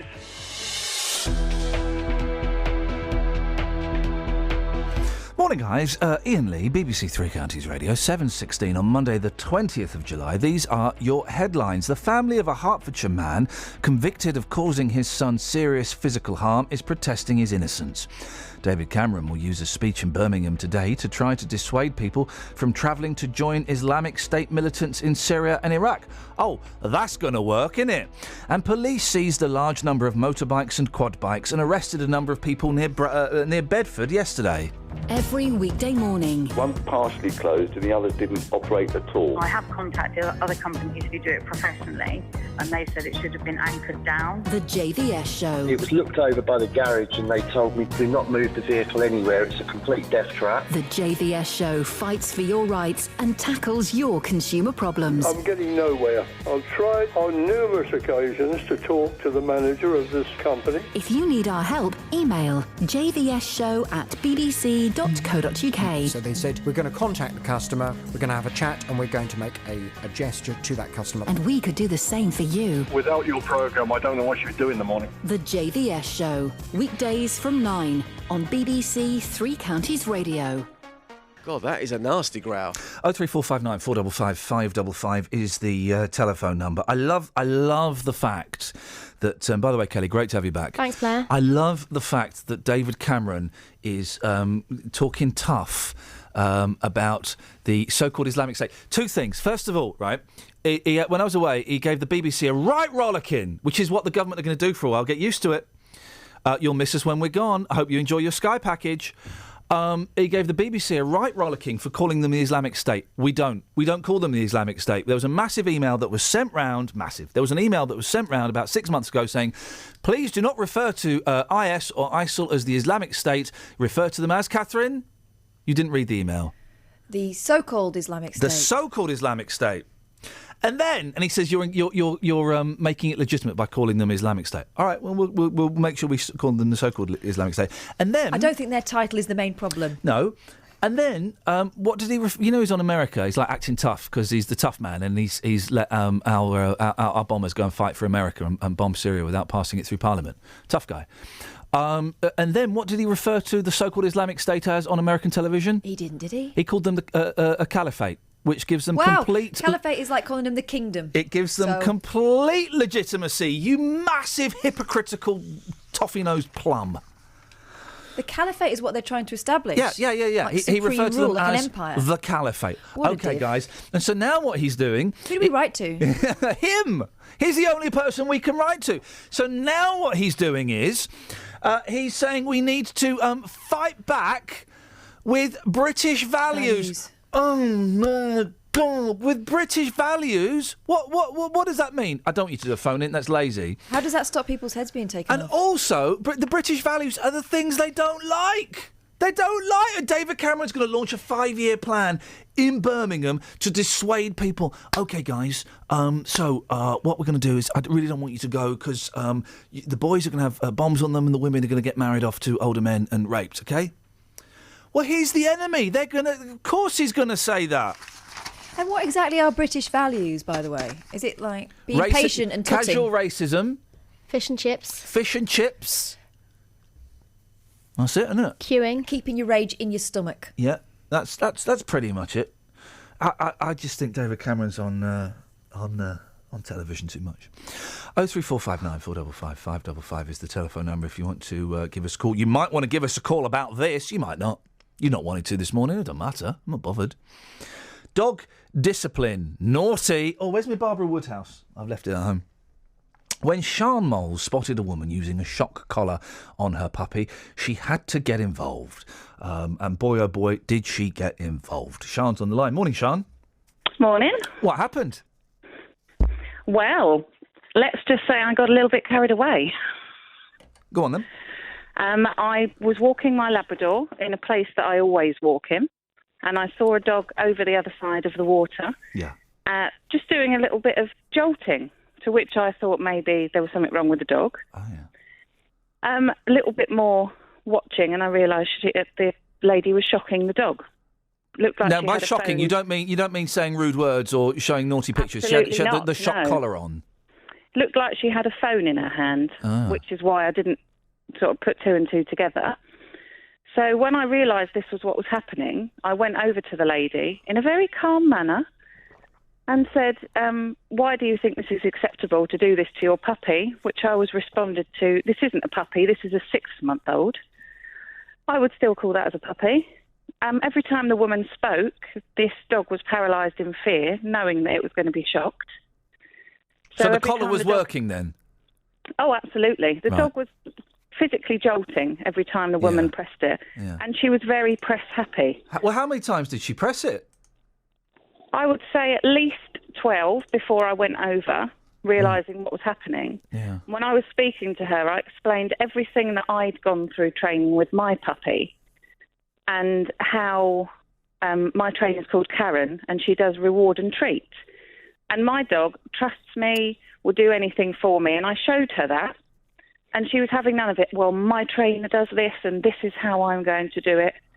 And when I said to her to try and call her dog in a nice, calm voice, she did it. And then when the dog didn't come, she shocked him right in front of me. Oh. So I just leaned over, grabbed the remote out of her hand and threw it into the river. Oh, I'd have been furious if you'd done that to me. She wasn't that furious. She I was would more have been. shocked. That's a bit rude, isn't it? Nicking something of someone's and chucking it in a canal. But I had to think of the poor dog. Well, yeah, but you stole something and vandalised it. I did. You're going to pay for the replacement? She took my picture. Oh. And I said to her, whatever you're going to do, that's fine. I was too mad at the time. I just had to go. Because okay, there are two issues here. And Sean, you can't go around stealing other people's equipment and No, property you and can't. damaging it. So you have to pay for a new one, don't you? Well, she hasn't been in contact. Okay, but if she got in contact, you'd pay for a new one. If she wanted me to. I'm hoping that she feels, by this being highlighted, that the shock collars are barbaric. Okay. You have a tone about you, Sean, don't you? A tone? There it was.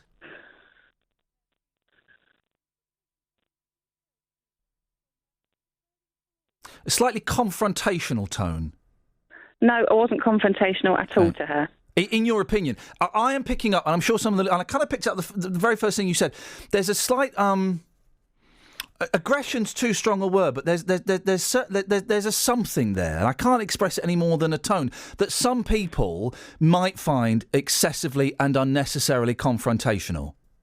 No, I absolutely wasn't confrontational. No, what I'm saying is you wouldn't notice it because it's you that's doing it. I'm picking up on it. I'm definitely noticing I felt it. for the dog. Yeah. The dog was my priority. That dog hasn't got a voice.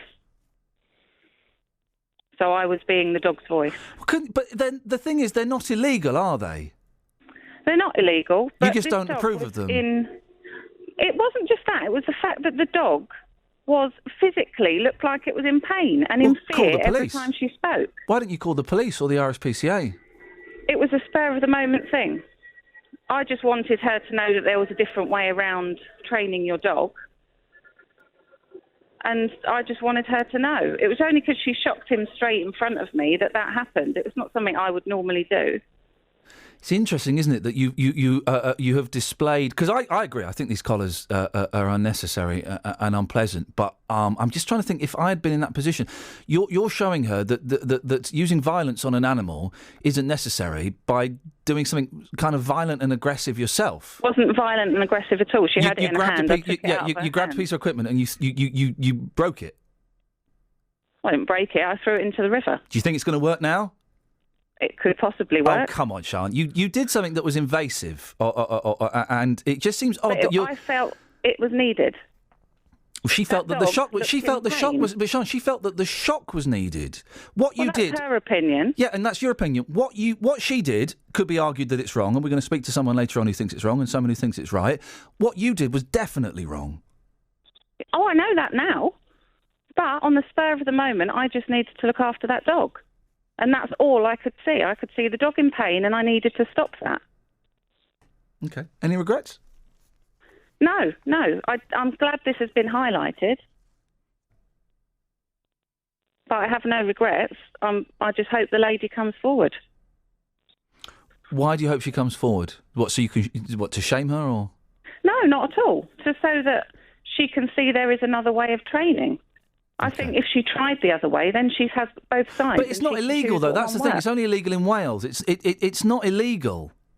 It No, may be but because unpleasant. it It may is be illegal in distasteful. Wales- But it may be distasteful to you. It may be unpleasant to you. You know, choke chains. I used to train my dog with a choke chain 20 years ago. You know, I wouldn't do it now. Looking back, it wasn't particularly nice. But that's, you know, it's not really any of your business, is it? No, it wasn't. But if I see someone in pain, anybody, I would try and help them. Okay. Sean, well, let's see what the callers think. I really appreciate you letting us know about it. Okay, thanks very much. There it was again. Thank you very much indeed, Sean. 03459 455 555. I'm throwing that one open to you. Maybe we can get Justin out on that one as well. If we can phrase it in a nice, unique, non-local way, please. I don't know. There's something about that. I think those chains, those collars are unnecessary and unpleasant. And if you use them, then give me a call and let me know why. And we'll be speaking to a dog trainer who thinks they're all right and that they can be kind of effective. I also know if someone, it's like if someone, it hasn't happened to us, but if someone comes up to you and has a go at you in a confrontational tone, and Sean doesn't notice this, I picked up a confrontational tone from Sean, even when she was talking to me, and I wasn't doing nothing wrong. But if someone comes up to you and questions the way you're raising your child, you're disciplining your child in a confrontational tone, my immediate reaction would be, well, get lost, none of your business, I'll do what I want to do. I just think that to go over to someone like that and, yeah, okay, say, look, actually, I think that's a little bit unnecessary and you're hurting the dog. Maybe you want to consider something else. Here's the phone number of my dog trainer. Why don't you give her a call? That would be fine. But then to steal someone's equipment and vandalise it. That's a sign that you've lost your rag, isn't it? And then you do that, you lose the argument. Yeah, but it's a funny thing, isn't it? Dogs and children, two things that people who also have them feel inclined to comment on your behaviour towards your own. I would love your thoughts on this, please. I don't have a dog. I might be getting one. After losing the rabbit, though, I'm kind of off getting pets for the moment. I just think there are. Well, okay, I guess the question is, was Sean right to go and steal someone's equipment and vandalise it?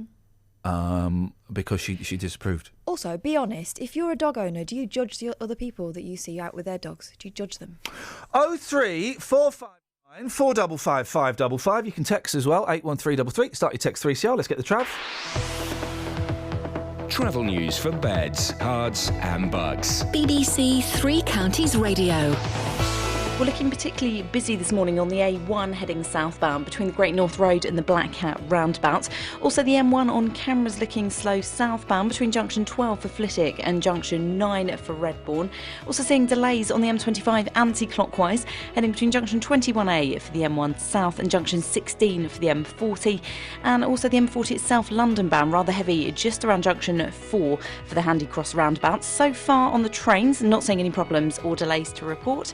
I'm Nicola Richards with BBC Three Counties Radio. Hey, nice one, Nicola. 03459 455 555. Dogs with electric shock collars. Was Sean right to go and steal someone's equipment and destroy it? I'm not completely convinced by that. Fingers crossed, we'll have the news now with Simon. Across beds, hearts and bugs. This is BBC Three Counties Radio.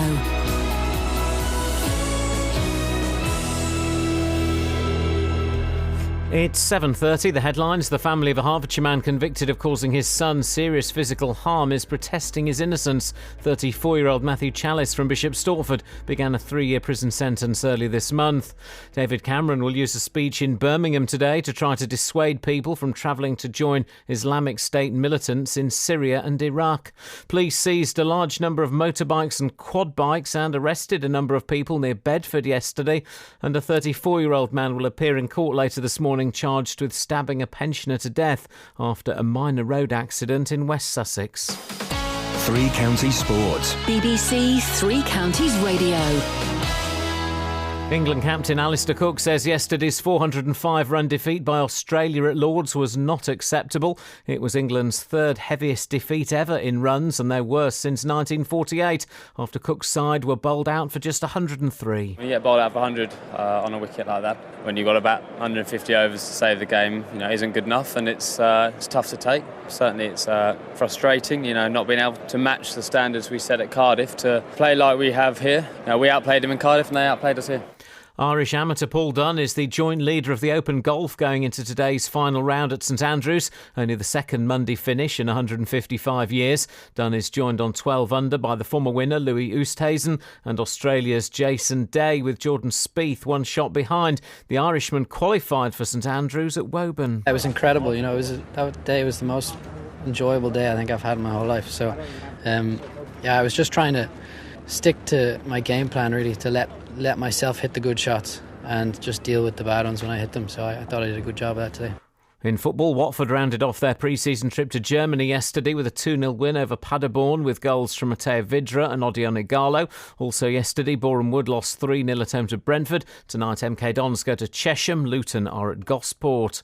And Andy Murray has taken Britain to a first Davis Cup semi-final in 34 years after victory over France at Queen's Club, with Murray clinching the win by beating Gilles Simon in 4 sets. Murray and Britain will face Australia in the semi-finals in September. The whole weekend has been fantastic. This team has done amazing things. We're punching above our weight here, and we're now in the semi-finals of the biggest team competition in tennis. And it's been a long road back from where we were a few years ago, but there's many players that have played their part in getting us here, and I'm just proud to be in this position, and I hope we can do well in September. BBC Three Counties News and Sport. The next full bulletin is at 8. This is Iain Lee on BBC Three Counties Radio. If you hear a whisper, give us a shout. I'll come round and bake your eggs. 03459 455 555 is the phone number. I forgot that bit at the end was there. Gosh, he sounded like he meant it as well. I've tidied all these up now. I had a really geeky evening in a hotel in Birmingham.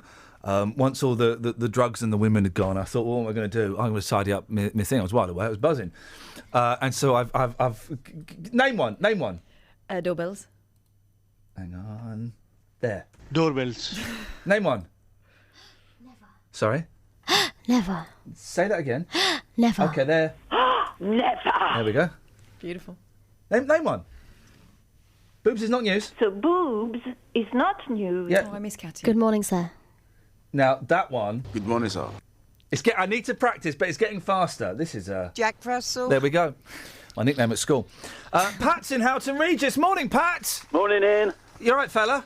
Yeah, fine, thank you. You? Yeah, do you know what? It's good to be back, particularly knowing I'm going to have another holiday in 3 weeks' time. Thank you, licence fee. What you got for us, Pat? I want to know about, have you heard anything about the massive operation on off-road motorbikes in Houghton Regis was a success? Because there don't seem to be any reports coming in. Oh, well, we know about... Bedford. We know about Bedford, don't we? Where they've busted some bikes. They've got some bikes and some quad bikes and things like that they've confiscated. But I have no specifics on the Houghton, and indeed... Have you got some breaking news, Simon? No, he just come in. He's just come in to hang out with the cool kids. He jumped up just as soon as Pat said, I hear there's been a police operation in Houghton Regis on the bike. They did arrest some people last night at Houghton Pits. He does know. They arrested some people at Houghton Pits, Pat. How do you feel about that? Pat. Good news, good news. Hey, Pat, while I've got you online... Yeah. Do you fancy a quick game of rock, scissors and paper? Who? Sorry? How can people not know how to play rock, scissors and paper? Do you know it? So rock beats scissors, scissors beats paper, paper beats rock, yeah? Does it? Okay. Have you never been on a long car journey with children? I tend to go asleep. No. All right, here we go. So we go... You're not driving, are you, Pat? Yeah, well, yeah. At the count of 3, you tell me whether you got rock, scissors and paper, okay? 1, 2, 3. What you got? Scissors. Oh, Rock. I got rock. I smashed you. Right. Try again. 1, 2, 3. Paper. I got scissors. Cut the paper. Try one more. Hang on a minute. Don't I blunt your scissors? What, have you got paper? Yeah, because paper blunts sharp objects. Paper blunts scissors over about 100 years. Well, we could play it for 100 years, but it means I've won. No, only the rock blunts But I keep immediately. cutting. I've shredded your paper. No, my paper's good material. Oh, it's good paper, is it? All right. Yeah, Okay, last one. 1, 2, 3. Rock. Oh, mate, I got paper. Good game. Never mind. Try again. If you want, and you'll back that up. That was all legit and Absolutely. above the board. 03459 455 I'll go 555. further. It was tournament standard. It was tournament standard. Standard! Tournament standard! Hey, listen, There's a really boring story in the newspaper. Just one. But it's got an interesting phrase in it. Okay, we go to page 3 of the Daily Mail. Vending machines will soon serve salads and hot burgers. Oh, I love big buns. and I love hot burgers. I love big buns as well, but So boobs is not news. when we feed coins into a vending machine, we expect little more than a soggy sandwich or a tired chocolate bar in return. It's not 1976. What's a tired chocolate This bar? isn't, what do they used to call the trains? British trains now? The British Trainaway. What do they call it? British Rail. But imagine if it could serve up a plate of steaming lasagna. That would be weird. A glass of fresh... I've never seen lasagna steam. I've seen something steam. When we went to a farm last week. Oh no! And all the kids got to groom a pony. It's not a euphemism. Do you know what the difference between? Here we go. Let me ask Kelly, because you might know this, Catherine. And I didn't know this. I did not know this. Do you know the difference between a pony and a horse? A pony and a horse.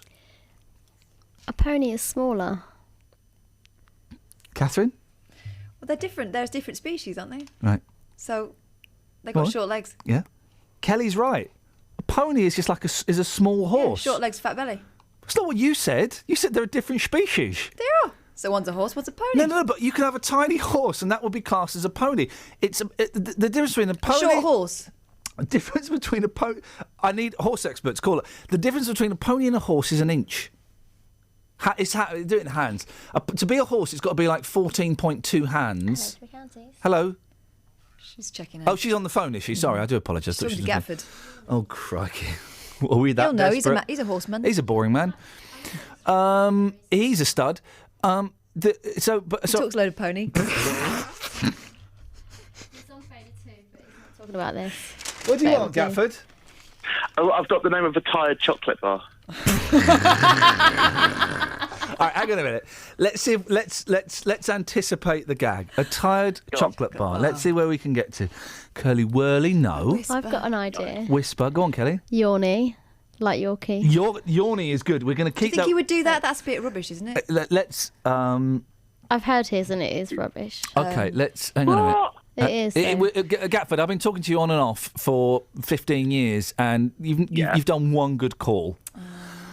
Let me think. Can I just check? When was that? Because I need to go back and listen to it just to be up to date. It was towards the end of LBC, but to be honest, I wasn't really paying attention then because I knew the game was up, so I might have imagined it. A tired chocolate bar. Twix? No, Mars. A snores bar. Right. Snores bar? Does that sound like a chocolate bar? Is there a bar bar? A quick nap. That's good. Someone should do that. A quick nap. Oh, a Caranap. No. I love Caramacs. Yeah, I do. They're not actually chocolate though. They are just caramel flavoured candy. It's Aren't just they? like brown and orange mixed together. I think they're made out of plastic. Let me think. It's gonna be. It's gonna be a flaky flake out. A flake. A yawny. I said that. that. Because that's actually what I thought of it. Do you want to put you out of your misery? No. No. What about a Turkish fortnight? What Catch about? me if you can. All right, son. I will do in a minute. I'm busy. I thought of a backup. See, if they were still called marathon, that would be tired because marathon makes you tired. Yeah, they do. That wasn't the one. You know the great joke, and I can't do the punchline about how I entered a marathon. You know the punchline? Do you know the punchline? I guess it's going to be. I entered a marathon. That is rubbish. Gatford, do you know what, mate? You've beaten me. Okay. Give us a call tomorrow and let us know. No, that's cruel. Go on, what is it? Whisper. I said whisper. I said whisper right at the Whisper start. was the first thing we said, mate. And how is that tired? That's not tired, that's quiet. Well, no, but if you whisper, you're probably tired because you can't talk. No. It's the fastest way to wear out your voice. Maybe you're burgling, and if I was burgling, I wouldn't do it when I was tired. I was doing it when I was hyper alert. But it would be at night, and someone in the room would be tired. Go away. You're assuming there's someone else in the room, Gatford. We all know that's not the case. Yawny was good though, wasn't it? When I said it, Yeah, when you said it, it was I better. sold I it. thought quick nap was best. Whisper. We said whisper. It's the first thing we said. He's still there. But imagine if it... Gatford? Could you... Any chance we could just bring back Justin Dealey for a week? No, but what I... Yeah, in 3 weeks. Yeah, 3 weeks. Oh, but okay. what I can do is I've got the technology now to cut you off. Okay, bye. Bye-bye. There we go. He's gone. So, we're talking about this. A steaming... So we're on the farm, and the kids are cleaning, brushing a pony. It's size. It's all down to size. And then they meant the pony'd side. They were loving not it. This again. They were loving it. And they were loving it, right? And they were really proud of their work. And I said to the young girl who was doing it, I said, "Are there any more jobs they could do? You know, like she said, "Well, there's a massive pile of manure that needs to be cleaned up." It's called mucking out. They won't want to do that. I said, "You don't know my boys. Boys, who wants to go and clean a massive poo?" Me, Daddy! And they were fighting over who got to clean up the poo. Gosh. It was brilliant. I'm going to invent a game. A steaming lasagna, now see if you can spot the phrase here where my bullshine alert rang, okay? Go on. Imagine if it could serve a plate of steaming lasagna, a glass of freshly squeezed fruit juice, or a gourmet salad made that very morning. But such an appetising idea could soon be a reality, according to Dr. Morgaine Gay, whose job as a food futurologist... Oh, boom. A food futurologist? I'm making plans for dinner. Does that make me a food futurologist? Yeah, I reckon in the future we're going to have sandwiches that make themselves from... you're going to buy a loaf of bread and it will suddenly just make itself into a cheese and pickle sandwich. You can get... And they stopped this, and I'm guessing because it was nuclear-powered, you could buy in petrol stations cans of coffee that you press the button and it would heat itself. You'd have a hot cup of coffee. Didn't you watch that thing over the weekend that I watched, Craigslist Joe? I did watch Craigslist Joe. Fella gives him a ready meal that cooks itself. The Jewish fella gives him a hot schmarkelis or something. What's the name of Jewish food? Schminkelis. Careful, because there's a very rude word that you're near. Okay. I'm always near a rude word. Don't say schmeckel. Okay. Don't say that. Anyway, they get self-heating. So anyway, it gets him a hot tamale or something, and that's Mexican. And it self-heats. Because what scenario would you need that? He's just got it lying around the house. I know. Yeah. Sabbath. That would count as cooking, wouldn't it? I don't know. Sometimes some Jewish people get around it. Yeah, tell me they about it. They use timers and stuff. Dave, what have you been up to while I've been away? I've done a little garden. Well, that's fantastic news. That's good to He was know. on every day last week. A food future... Well, he's running scared, isn't he? Anyway, what's this food bullshiner say? He just said something. Some things and stuff. 03459 455 555 on the subject of the Shan, the lady who spotted a dog being zapped. Lisa said she had an air of authority and righteousness. Scott says, I think I'd rather wear the zapping collar than have that woman shouting at me. Well, Stephen... And Scott says, I liked her spunk, but she was definitely on her high horse. Stephen Milton Keynes, though, is defending Shan. Good, In fact, his wife says she didn't go far enough. Oh. My wife says she would have pushed the woman and her remote control in the water. No, we don't encourage violence. Oh, here's a texter. Tired chocolate, lion bar, lying bar, lying down. That's great. Well, it's not really, is it? If anything, it's even more rubbish. Travel news for beds, cards and bugs. BBC Three Counties Radio. Well, it's looking particularly slow on the A1 heading southbound this morning between the Great North Road and the Black Cat roundabout on the sensors. Also in Canberra, the M1 southbound rather slow between junction 12 at Flitwick and junction 9 for Redbourne. And just getting in the A1M, that's looking particularly slow as well southbound between junction 8 for Stevenage North and junction 7 for the A602. And queuing on the M25 anti-clockwise between junction 21A for the M1 South and junction 16 for the M40. Also very slow moving on the A1 southbound between the Holiday Inn and Stirling Corner. No problems to report on the trains this morning. I'm Nicola Richards with BBC Three Counties Radio.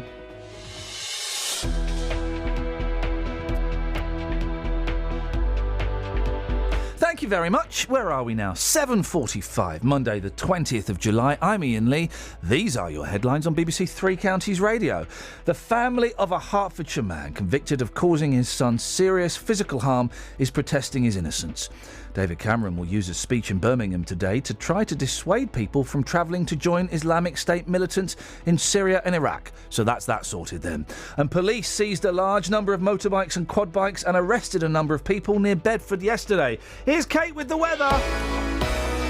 Beds, Herts and Bucks weather. BBC Three Counties Radio. Good morning. It's a rather cloudy start to the new week, I'm afraid, and it is going to stay cloudy for much of the day. Quite disappointing. We have maybe one or two brighter spells, but it will very quickly be filled in. We've got some light rain and drizzle working their way across the counties at the moment as well. So this light rain, the drizzle, likely to pop up anywhere at any point, but it is going to become progressively more humid. Quite warm and sticky today. Maximum temperature 25 Celsius, becoming a bit breezier this afternoon as well. Now we do have a chance of maybe a brighter spell as the cloud breaks towards this evening, but that in turn comes with its own problems. Temperature could spike a little higher and we could see one or two showers develop, but they'll clear away this evening, leaving it dry and clear in the most part. Minimum temperature 12 Celsius. So for tomorrow, it's a brighter start, more sunshine, really quite nice actually.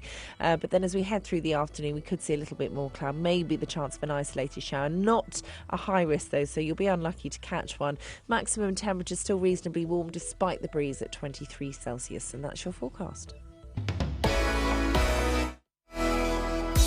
Nick Coffer on BBC Three Counties Radio. For over 6 decades, comedian Ken Dodd has been touring and selling out theatres. I'm very blessed, actually, Mr. Nick, because if the jokes aren't connecting as much as I'd like them to, I can always burst into song. Weekdays from 12. Much of that music, not least the Happy Mondays, has not only stood the test of time, it still sounds as fresh as it did then. Certainly does, yeah. 60s knockoffs. It's sure that weren't that other lot, not us. Nick Coffer. Live at Woburn Abbey for the Woburn Abbey Garden Shed. It's very nice to actually speak to you in your home. You are the very proud garden manager. I am indeed, yes. I'm proud of what we've achieved as a team here at Woburn. It's fantastic. Nick Coffer. Weekdays from 12 on BBC Three Counties Radio. This is Iain Lee on BBC Three Counties Radio. Bedfordshire police have stopped 2 girls being taken out of the country, the suspicion being they're about to undergo a brutal rite of passage. This is the first time a female genital mutilation protection order is being used in the UK. It happened on Friday, the first day it was available to the courts. Well, Sian Basra is a Detective Superintendent from Bedfordshire Police and joins me now. Morning, Sian. Good morning, Ian. What can you tell us about this case? Well, first of all, Ian, I want to thank you for inviting me onto the show. It gives us an opportunity to raise awareness on what is a really important matter. These 2 girls, there were concerns raised through our partner arrangements and working together with our partners in the local authority in Luton.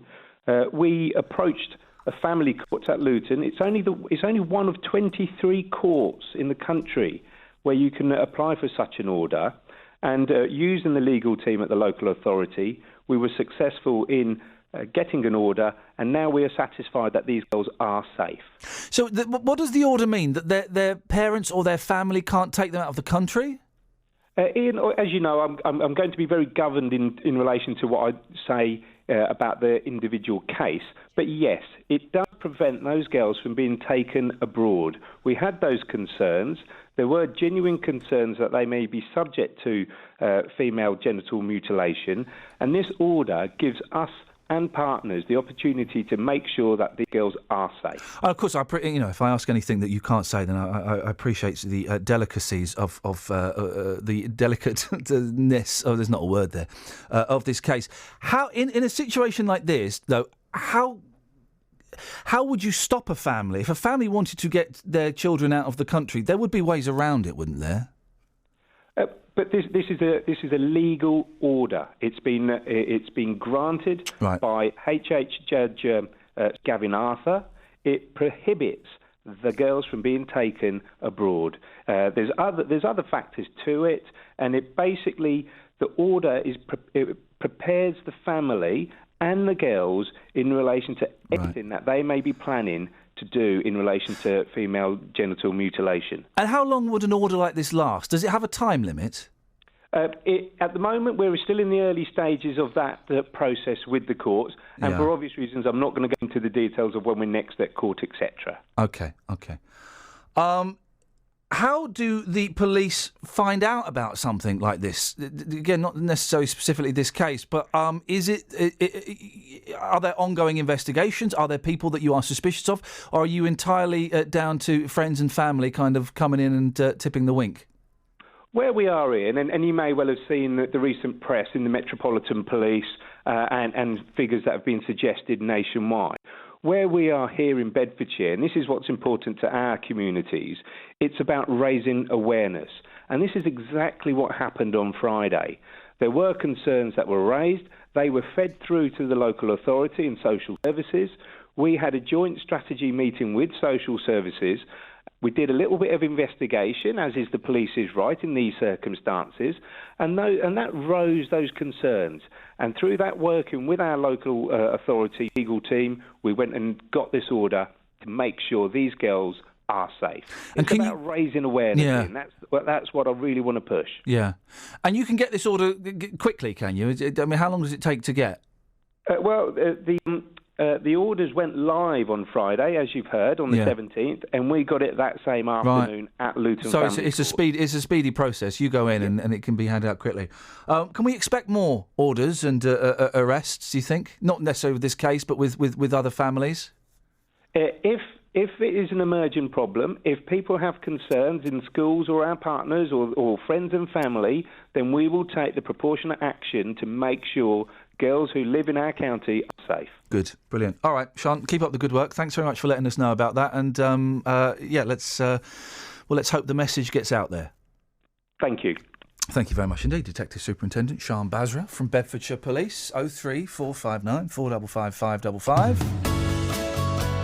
This is Iain Lee on BBC Three Counties Radio.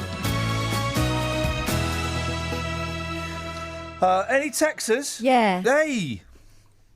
Oh, you want me to read them? Yes, please, Mark. Mark says, tired chocolate bar. Oh, there we go. Are we doing this? Well, it turns out we've turned into radio too. Well, Beg your pudding? I like the tired chocolate bar. Yeah, I know, Well, but I like it, but I don't think I'll like it for 3 hours. this is the kind of stuff you'd hear after the BBC Introducing show on a Saturday night, isn't it? Give us your tired chocolate bars. We'll go. Do you know what? Let's go for it. Come on. It's first day back for me. I'm warming up. Mark, Drifter. But it's not tired, though. If it was chocolate bars about moving, then yeah, I'll give you Drifter. But, I mean, this is tired. Lee's stretching the elastic here. Lee from Leighton Buzzard. What elastic? Well, on the word tired. A wagon wheel. I don't get it. Tyre is in like a wheel. Oh, for crying out loud. Oh, that's stupid. brilliant. No, it's not See, stupid. It's the best thing I've ever heard. Tony's joke involves a Geordie That is accent. rubbish, isn't it, Dave? Yes. Thank you.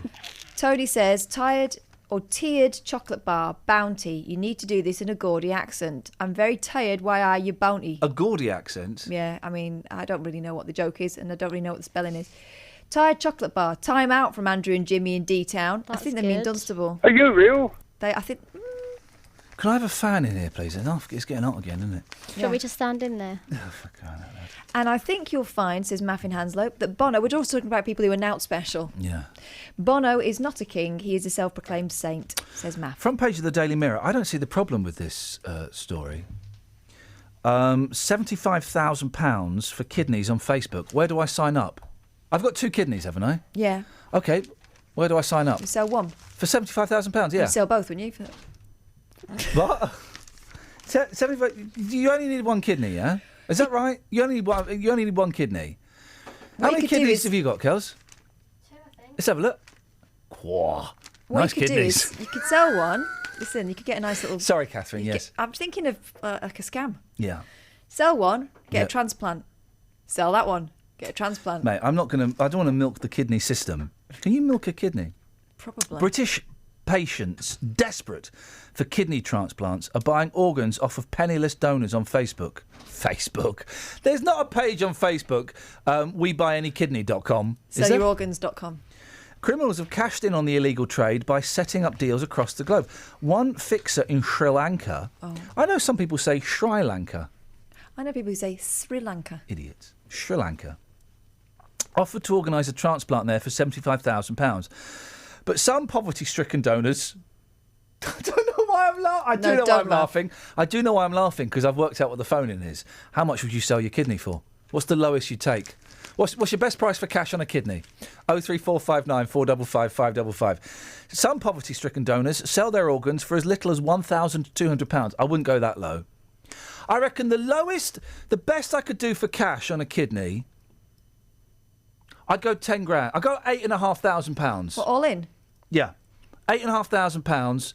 That's my best price for cash. What's the best price for cash for one of your kidneys? For a kidney? Well, I'd be scarred. I've still got a couple of bikini years in me. It's keyhole surgery now, mate. Oh, really? It's all keyholes. Okay, boom, I'm in. They put it in your keyhole and turn the lock. I'd swap it for a house. Well, that's more than 75. You're way off. Right, you're out. Why? You're out of kidney poker. Someone might really want my kidney, and I'd be like, okay, give me a house. But that unfurnished. Oh, fair play. Fair play. Okay, she's not unreasonable. No. What's the cheapest you do for cash for a kidney? Bungalow. Bungalow roof on it. That's where it comes from. I reckon mine's probably Use your finger like everyone else. I think I might have given mine a bit of a hammering. Work it out with a pencil. Give them what? What are we talking about now? My kidneys. Okay. Having taken a hammering over the years.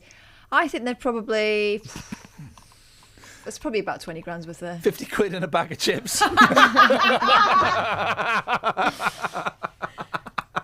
Oh, I made myself cackle. I'm cackling a lot these days. All right, yeah. Throw in a jumbo sausage as well. We're in. £20,000 for one of your manky kidneys. I'm not being... That's what I'm saying. She's from up north. 8.5 grand. What's the cheapest, dear listener, you'd do for cash for a kidney? The British Kidney Patient Association... I know people who were on the list who would pay for a kidney at this point. ...said it is a trade in human misery.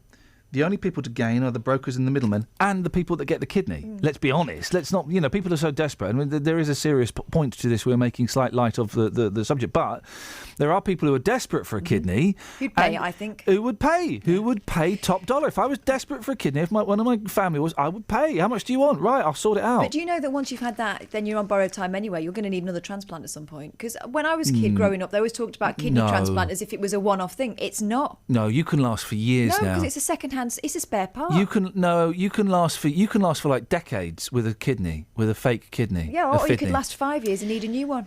Doesn't your body reject it after a while? No, it either rejects it straight away, or after a while. I thought it was after a while. Well, only after a while because it's a second-hand part. Someone else has had a go on. So the answer to the answer you gave was no. Well, it's not your body rejecting wrong. it. It's wearing the opposite out. of that is yes. Your body realises that there's a foreign part in there that's not yours, so it pushes it out. Steady. It's not like that. It's that it starts to wear out because it's already been used. Steady, girls. Can we keep talking about kidneys? How did it get so mucky? Above the belt, please.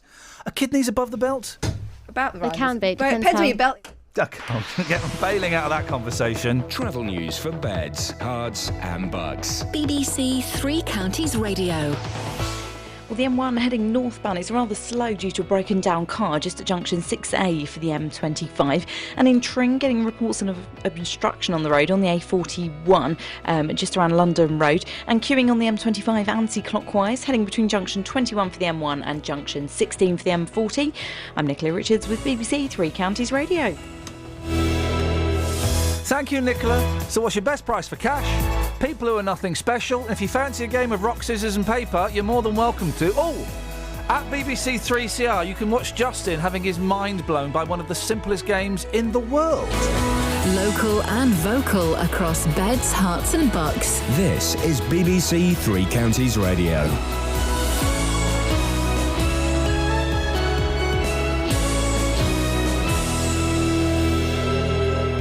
It's 8 o'clock. I'm Simon Oxley. The headlines: family and friends campaign to free Hertfordshire man, Cameron's speech on extremism, and Beds police highlight protection order. BBC Three Counties Radio.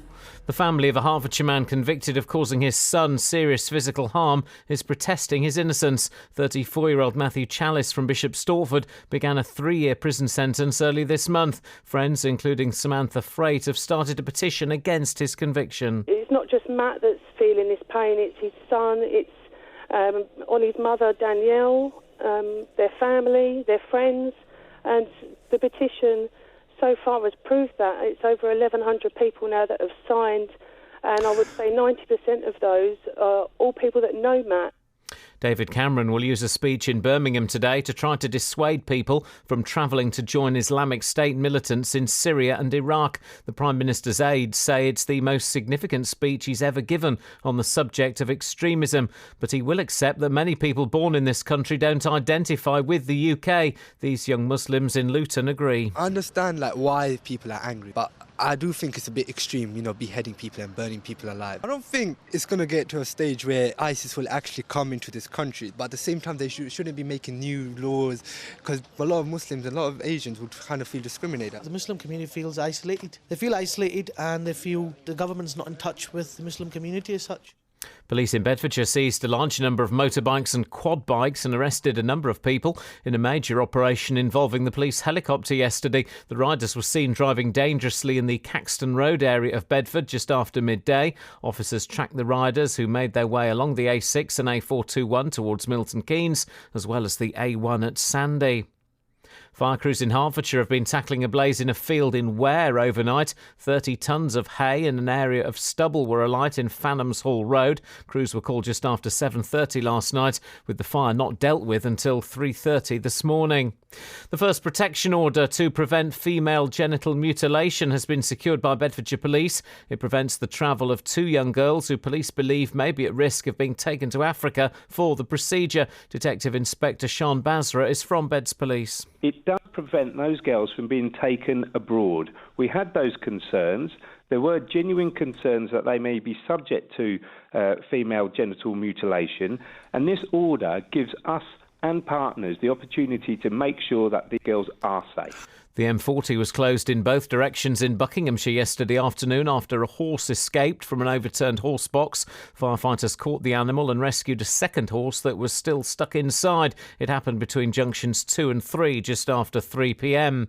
In sport, Irish amateur Paul Dunn, who qualified at Woburn, is the joint leader of the Open Golf going into today's final round at St Andrews, only the second Monday finish in 155 years. And Watford rounded off their pre-season trip to Germany yesterday with a 2-0 win over Paderborn, with goals from Matteo Vidra and Odion Igalo.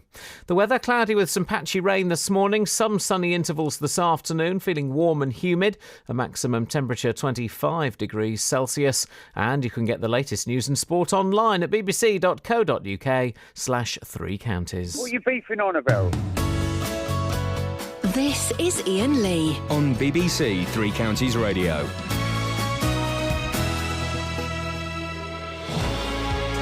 I forgot where I was. I was talking about 8:30 to someone, so I thought it was 8:30. That's how dumb I am today. Morning, guys. Iain Lee, BBC Three Counties Radio. What's the best price for cash for your kidney, sir? People who are nothing special. If you fancy a game of rock, scissors and paper, I'm your man. 03459 455 555. Across beds, hearts and bucks. This is BBC Three Counties Radio. David says on Twitter, foreign kidneys coming over here, taking our jobs. I don't think you've quite understood the thing. Tony says, I would sell my kids' knees for a mobility scooter. What? Oh. And there was something else as well. 03459 455 555 is the telephone number if you want to give us a call. 81333. Start your text 3CR or ian.lee@bbc.co.uk. We spoke to Sian Moles earlier on. She's a St Albans dog walker who felt that she had no choice to intervene when she saw a young puppy being shocked with an electric dog collar. She spotted a young basset hound looking distressed, so she confronted the owner. And when the conversation didn't go the way she wanted to, she grabbed the remote control for the electric shock and threw it in the canal, thereby rendering it useless. The use of shock collars is not illegal in England. Well, Karen Tongue is a qualified puppy instructor and dog trainer from Hemel Hempstead and joins me now. Morning, Karen. Good morning, Ian. What do you you're getting a dog? Well, no, let's calm down. It's being discussed, although we had the passing of a rabbit last week, so I've gone off pets for a little bit. I was going to say it'll get you down to a 34-inch waist. Oh, yeah, I know. It'll get me walking. A cockapoo is what I'm looking at. Lovely. Electric shock collars, what are your thoughts on them? Well, I am very much in the against team, really. And it's not a sort of a lonely voice, Karen Torrent, I'm against the world. I think your sort of researcher was saying there's lots of other associations who are anti. The Kennel Club are against it, the RSPCA, the Blue Cross, the Dogs Trust, Wood Green, Battersea Dogs Home, my association, the Association of Pet Dog Trainers, the Pet Professional Guild. So all of these, associations who work with dogs see the damage that can be left by shock collars. Why are they so bad? Because you don't need them. That's not now. I'm going to pick Karen. Let me pick you up on this. I'm not going to. That's not an answer because you don't need them. That doesn't mean. That doesn't say that they're bad. Well, if you don't need to use something that causes pain, and there are other methods of training, why would we want to use them? If I can train a dog to, instead of suppressing a dog doing something that I don't like and feeling that I've got to wait for it to do it and then zap it or punish it, why don't I instead think, what do I want my dog to do instead? How can I train that in that dog? How can I reward it for doing that? And then we don't have this sort of confrontational... But how much does it hurt the dog? I mean, obviously it shocks them, but does it hurt them? If it doesn't, then it doesn't work. It's got to stop a behaviour. So it's quite interesting. When you were talking to Sian and you sort of did say to her, so it would work, and she said yes, it's all a bit muddled because this woman was apparently calling her dog to her. It wasn't coming. It was being zapped. And then I don't know about you, but trying to learn something while you're in pain is a very stressful thing to do. I don't think that dog knew what was required of it at all. And what can happen, with sort of shock, when a dog gets shocked, it's got no idea what's caused the pain. It's far more likely to think it's something around it rather than the behaviour that it's actually doing at the time. And they can feel as if they're under attack, they want to protect themselves, and quite a lot of dogs will then attack another dog or their owner or an animal close by when they're being shocked. Karen, stay there. I want to bring... I just want to bring in Mick Martin, who's a dog trainer from Stevenage, into the conversation. Mick, these things are cruel and barbaric. Hello, Mick. Yeah, I agree. I have seen them being used by a trainer in Wales who used to stop dogs worrying sheep, and he's a totally professional trainer. People go to him used to go to him from all over the country, and he used to stop dogs who were high drive dogs who used to chase sheep and would kill the sheep.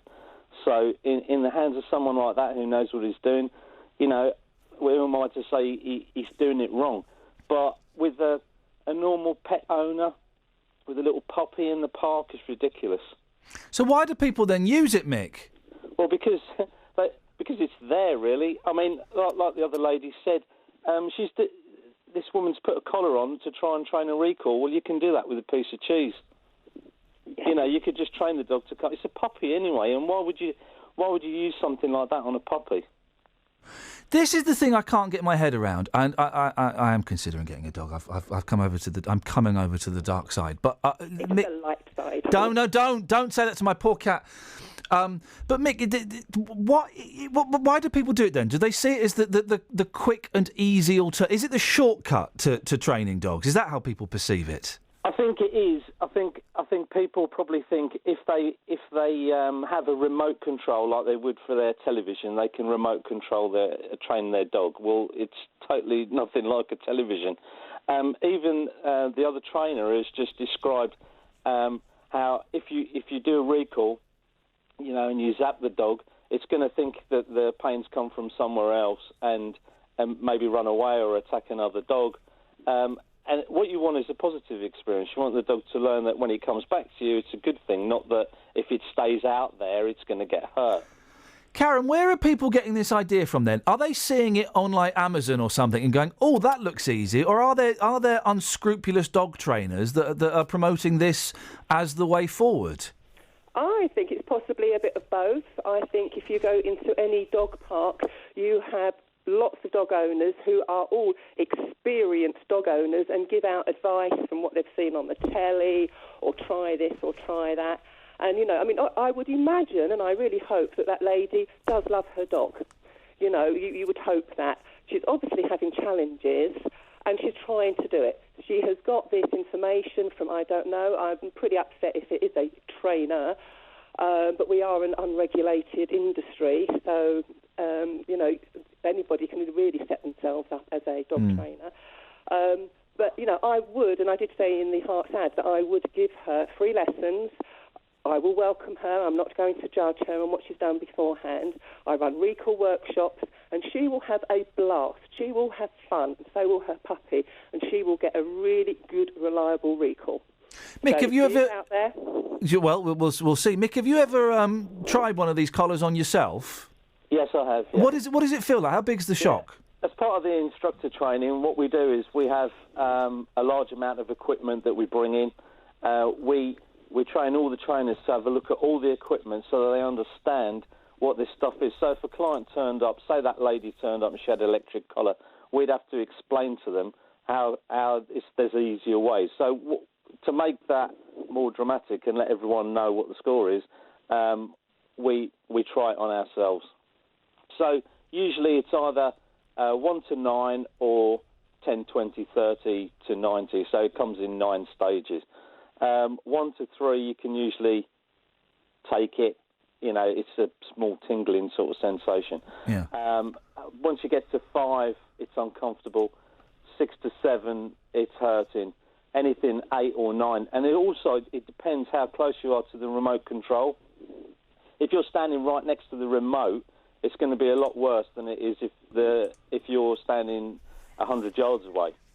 So if the dog's coming towards you on that recall and she's zapping it, remember, as the dog's coming towards it, as the dog is coming towards the handler, it's getting worse.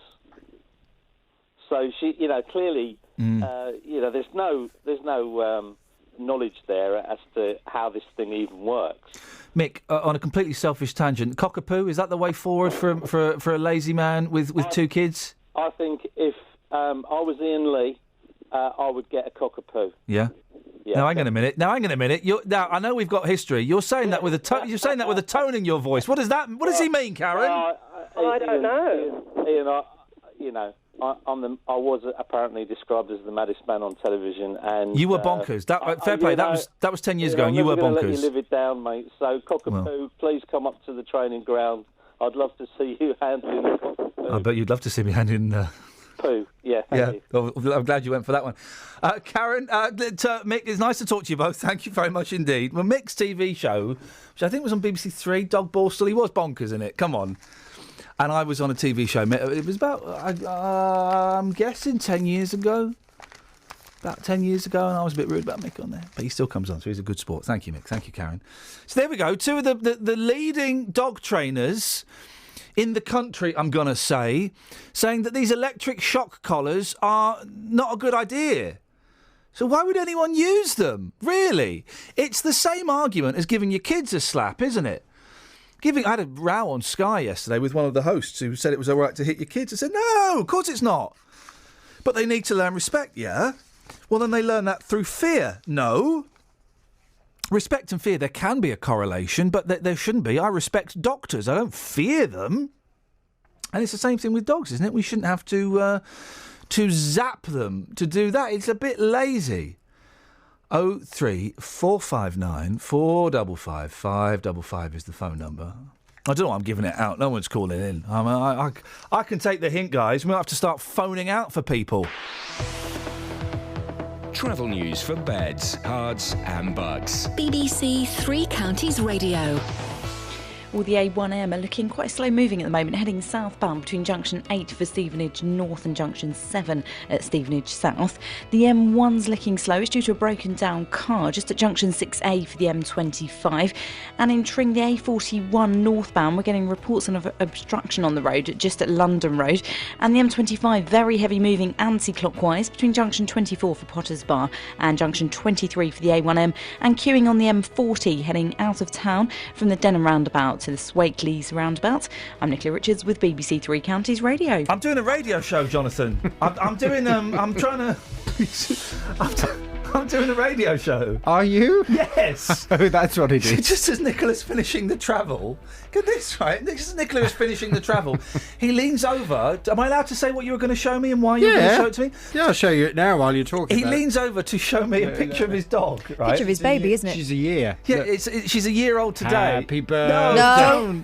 But that's just a picture of a dog. There's no hat. There's no party blower. It's my dog. She's a year. I noticed the one on Twitter. She's beautiful. Trim. She is. Yeah. I don't and want a bit fat blue. Labrador.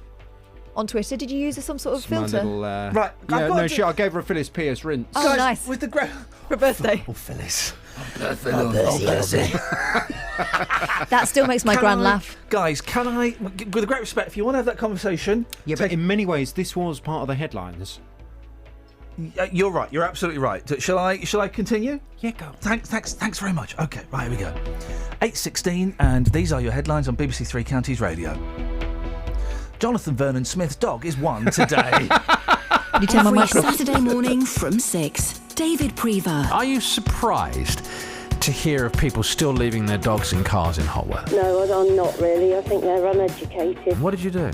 Broke the window at the back, the small, like a little quarter-light window, and I thought, I'll steal it on the Sweeney. You know, you put your elbow through. That The Sweeney? Well, David Prever. hang on.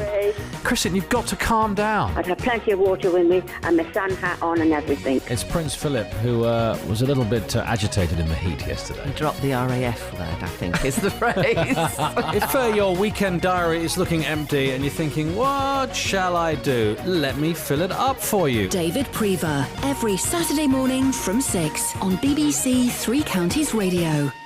Cockapoo's that. No, it's going to get bigger than that. Oh, that cockapoo is no bigger than that. Yeah. I can deal with that. That's smaller than a Labrador. That is what you're holding there. Well, yes, this is. right. You said they're the same size. Well, I've got a small Labrador. But it'll grow big. No, they do. She's quite small. They grow. Dogs grow.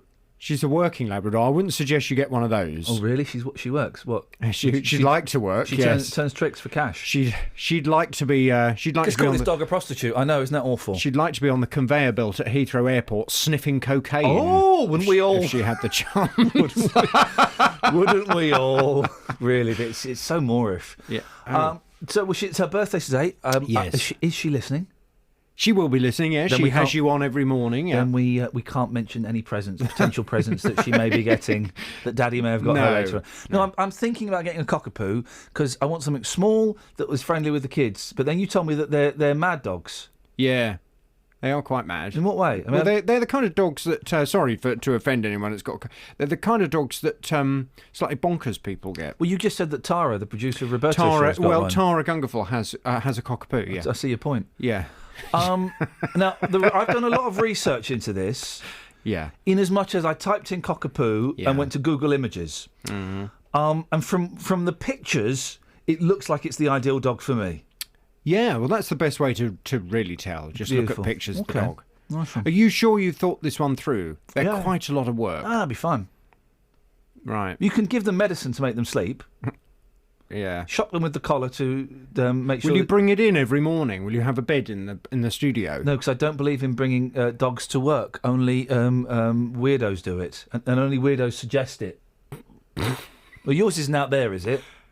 Special birthday treat. Come and see where Daddy works. No, mine's not. I'll tell you why. Because she's a little monkey, and sometimes she still does a little wee. Oh, Are you carpet? You've not got carpet, have you? No. That's good. I'd love a little monkey. I prefer a monkey dressed as a bellboy serving me cocktails. Can you still get those? No. That's a shame. That's political correctness gone mad.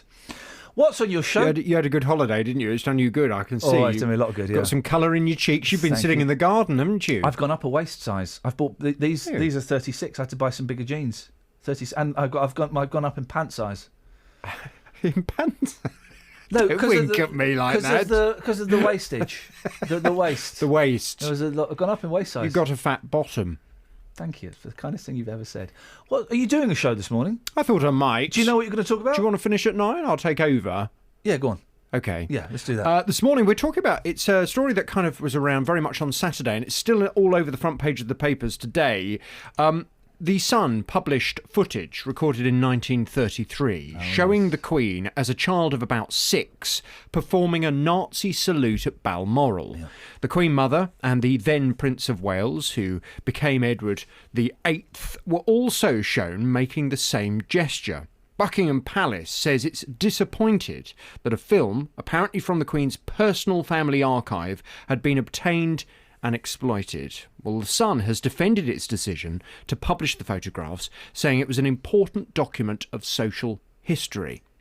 Well, from 9 this morning, I want to hear your reaction to this. Certainly when I heard this story on Saturday, I was horrified, absolutely horrified, and I noticed today the royal family are considering taking legal action against The Sun as a result of this. Well, from 9 this morning, I want your views, your reaction. Was The Sun right to publish pictures of the Queen doing the Nazi salute? Your calls, your reaction on 03459 455 555 from 9. This is Iain Lee on BBC Three Counties Radio.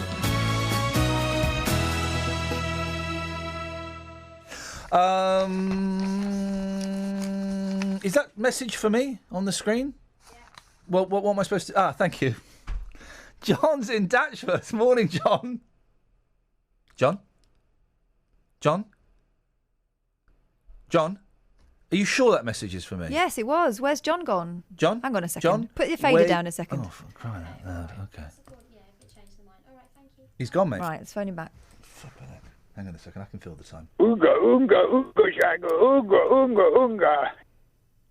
I think that is a ridiculous Hello, John. idea. I'm going to put... Me too. John's coming through live. Is John there now? Yes. Fader 2. Good morning, John. Hello, young man. Oh, well, may God bless you, sir. What happened? Did you bottle it? No, I heard Mr. Jonathan Vernon Smith. It went all crackly, and then he cut me off. Yeah, that was our fault. We didn't want to talk to you. But do you know what, John? I feel guilty about that, and so I'm welcoming you back with open arms. Thanks for accepting my apology. What have you called in for? Cockapoos. Yes? When we walk our dog, we regularly meet 2 or 3 of those, and they are absolutely balmy. Well, what do you mean by balmy? They tear around, they just scatty. Got loads and loads of energy. So, if you want lots of long walks, get one of those. Well, but I don't mind lots of long walks. I mean, but if I have a cockapoo at home, first of all, will it get on with my kids? Yeah, they are quite friendly dogs. We've got a miniature schnauzer. I'm sorry to hear that. I think you can get that sorted now. The cream is quite cooling. Yeah. Yeah, my wife walks probably 6 or 7 miles most mornings, and then about 3 or 4 miles in the evenings we go when I get home from work. So. See, I don't listen. As I've said this morning, I've gone up a waist size, not a chest size. Blimey, I've gone up a waist size, and so I'm kind of keen to get out there and walk and walk and walk. So I'm not bothered about that. Is it going to be obedient? That's what. Is it going to do what I tell it to do, like sit and stuff? The ones in the village that we meet, they seem to. John, we're losing you. I think we got your point. He's John has disappeared. I think he's being censored by the dog Nazis. It's an appropriate word at the moment. What with the Queen giving it the old heave-ho and stuff, or appearing to. Well, they could have been being Romans. Here's the no, come on, because we all know he was. But exactly. Here's the thing. I don't think it's that big a story. I don't know what child does something that relative. Years later is deemed inappropriate. Yeah, I mean the Nazis in the when was this 1930? 38. Okay, so they were still up to no good. He'd just become Chancellor. He was a bit of a joke. Everyone was doing impressions. But they were up to no good. Edward was probably bang into all that stuff. But do you think I don't think he was all that clued up, Edward, at that point. He was a playboy, wasn't he? He was messing around. A lot of the royal. Now the Sun are doing this. We want to see inside the royal files. None of your business. I think the interesting story on that is who nicked the film. Yeah. Who went into the Queen's secret vault and stole her 16mm films. The latest I heard this morning was that it might have been a documentary maker, and the palace might have handed it over by accident. In that case. But then there would be some sort of contract between them as to what it was used for. Surely they can't just hand it onto a paper. The Queen would have signed a release. You reckon? Queen would have signed a release. Right, 03459 455 555. Now, we mentioned this when I was away. I know it was spoken... we mentioned this before I went away, excuse me. And I know that it was spoken about last week when Justin was filling in. Penn School. 2 days left before the final deadline. Parents fighting the closure of Penn School have put their business case to administrators. The special school went into administration out of the blue. As far as the families were concerned, everything was fine and dandy. There may have been a few problems. Then last week, it's being closed. They've told it'll take £1 million to see it back open in September. Well, Amanda Burgess is one of the parents and joins me now. Morning, Amanda. Good morning, Lee. Ian, That's sorry. all right. No, don't worry, that's all right. It's me being silly and having two first names. Has anything happened over the weekend? Oh, there's just been so much happening. Apart from the fundraising continuing, just stories and things are coming out about how poorly parents have been treated over the last few weeks and months, and that the school and Buckinghamshire County Council have basically known the school is closing for a year. The school's been refusing help from different parties to have the school done up, etc. So we're looking into all of these stories at the moment, but we're looking into all of them. You've heard that the council knew for a year it was going to close. That's what we've been informed. So we're looking into all of these things that we're being informed of to see whether they're true or not. You need £1 million to get the school running. Are you anywhere close? Well, we're still a long way off. So the reality of getting the £1 million seems a very long shot at the moment. Yeah. Who do you blame for this, Amanda? Who are you and the rest of the parents, angry with? The parents we're angry with, the trustees. The trustees are the ones that put the school into administration. They have known for ages that this is the case. The existing chair of governors, who resigned in June through ill health, but she was very paramount in all of this. Absolutely furious with her. She was all part of this, and the leadership. The head teacher completely is to blame. Here's the thing that I think is really sneaky about this, and there's quite a lot of this that makes it quite a stinky story. But here's the thing: the fact that you were told with less than 2 weeks to go before the end of term. That's what I think is the really naughty part of this. That's right. And the government knew on the 19th of June. And funny enough, I've just had an email this second, about 2 minutes ago, from Nicky Morgan's office, basically washing their hands of it because it was a non-maintained school, which meant it's not a government school, and therefore they can do nothing. We've just all got to work for the well-being of our children. But interestingly enough, the well-being of our children would have been to stay at Penn, not to be looking around the country at other schools that are few and far between. Catherine, who am I speaking to after the show? We're pre-recording an interview for tomorrow's show about this. Who am I speaking to? Stephen Baker, who is the Conservative MP for High Wycombe. So that's the constituency that the school falls into. And have you spoken to, or do you know if anyone's spoken to Stephen Baker MP, Amanda? No, I believe nobody's managed to actually speak to him. I've contacted him various times with no luck whatsoever. I haven't even had a reply. One of the parents has had a reply, but again, it's coming back from the government, very bland. And from him particularly, he can hear what we're saying, but that's it. Nothing to do with me, Gov. Amanda, we are going to speak to him. I think I'm talking to him at 11:30 this morning. We'll play it tomorrow. If there was one question, Amanda, you could ask him, or one thing you could say to him, what would you want to say or ask? Just why are they not thinking about the children and what is best for them? They talk the talk, but they are not actually listening to us parents. I'd like to have a face-to-face with him. We'd like him to lobby Nicky Morgan to have a meeting with her so we can talk face-to-face.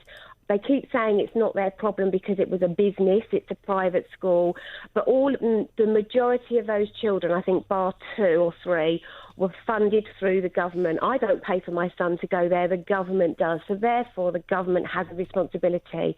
So why on earth are they just letting this happen? And I do not understand it. Catherine? Now, the reason we want to talk to Steve Baker, we've been pursuing this for, all last week. He was a little bit reluctant to come on. But hopefully we'll speak to him at 11:30. I don't see why there'd be a problem. But anyway, so we're going to try and speak to him because he put kind of supportive messages on his blog. This is the latest blog post about Penn School. It says, this morning, this is dated, I can't see when it's dated. July 17th. This morning, so that's Friday. This morning I've had confirmation from Bucks County Council it is actively working with parents to find places at new schools for current Penn School students. The council's been in touch with the Special Education Needs and Disability team at the Department for Education, and the department has endorsed the actions the council is taking. 15 children from Bucks are affected by the closure, 8 of whom live in the Wickham constituency. A number have already been found new places for September.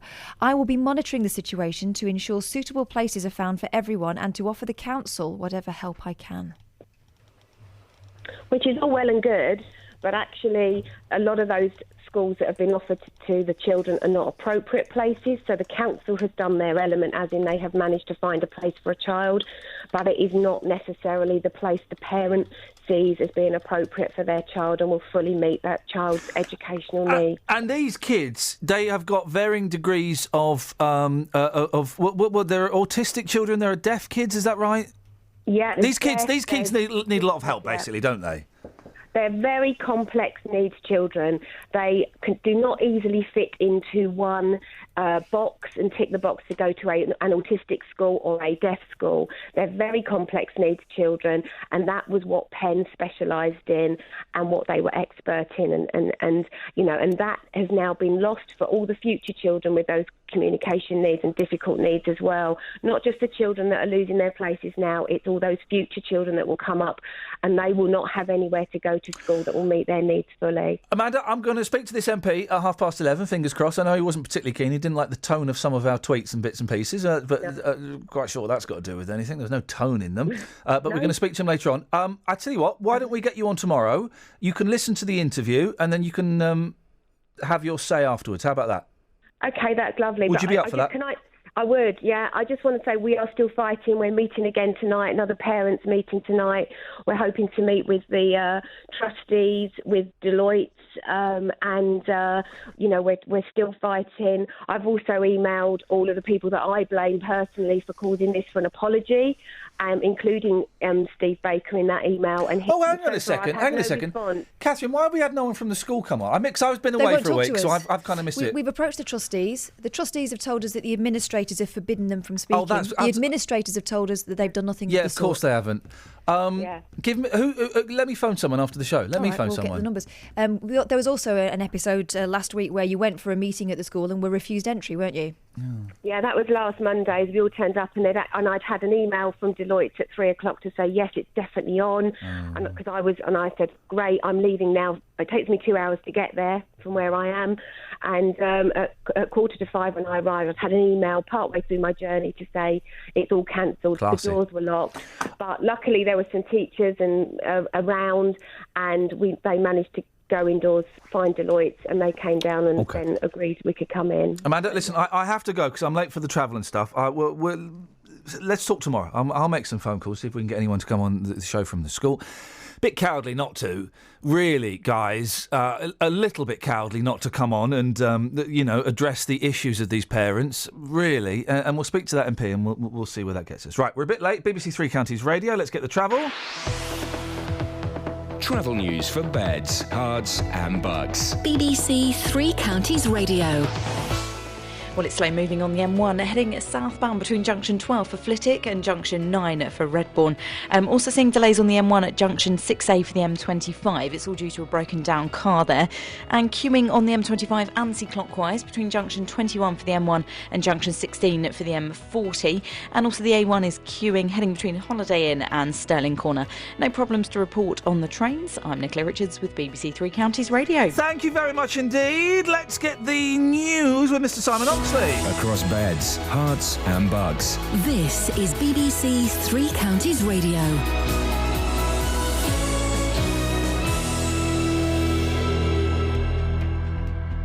Cyclist died and another was seriously injured after a collision on the A421 between Milton Keynes and Buckingham yesterday afternoon. The family of a Hertfordshire man convicted of causing his son serious physical harm is protesting his innocence, and David Cameron will use a speech in Birmingham today to try to dissuade people from travelling to join Islamic State militants in Syria and Iraq. Three Counties Sport. BBC Three Counties Radio.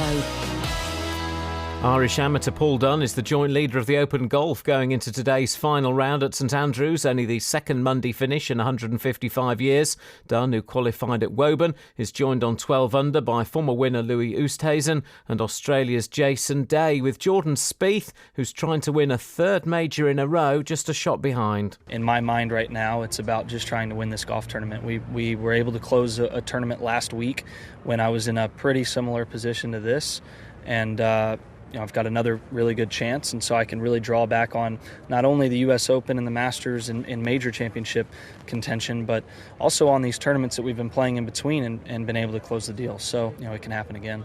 England captain Alistair Cook says yesterday's 405-run defeat by Australia at Lords was not acceptable. The Ashes series is now level at 1-1. Here's Jonathan Agnew. England stress that they won't panic and be pushed into making changes, but there's plenty to discuss when the selectors meet tomorrow. Lyth, Bell and Balance all appear to be lacking confidence as well as runs, while Moeen's wickets are picked up only when batsmen get too ambitious. Cook denied that there's a deliberate plan to produce slow pitches to negate Johnson and Stark, but this one was devoid of any pace, negating England's seam attack, while the Australians were as effective as ever. A lack of wickets, a lack of runs, and a lack of appetite against the short ball. There's much to ponder. In football, Watford rounded off their pre-season trip to Germany yesterday with a 2-0 win over Paderborn, with goals from Mateo Vidra and Odion Igalo. Also yesterday, Boreham Wood lost 3-0 at home to Brentford. Tonight, MK Dons go to Chesham. Luton are at Gosport. And Andy Murray has taken Britain to a first Davis Cup semi-final in 34 years after victory over France at Queen's Club, with Murray clinching the win by beating Gilles Simon in 4 sets. Murray and Britain will face Australia in the semi-finals in September. BBC Three Counties News and Sport. The next full bulletin is at 9. This is Iain Lee on BBC Three Counties Radio.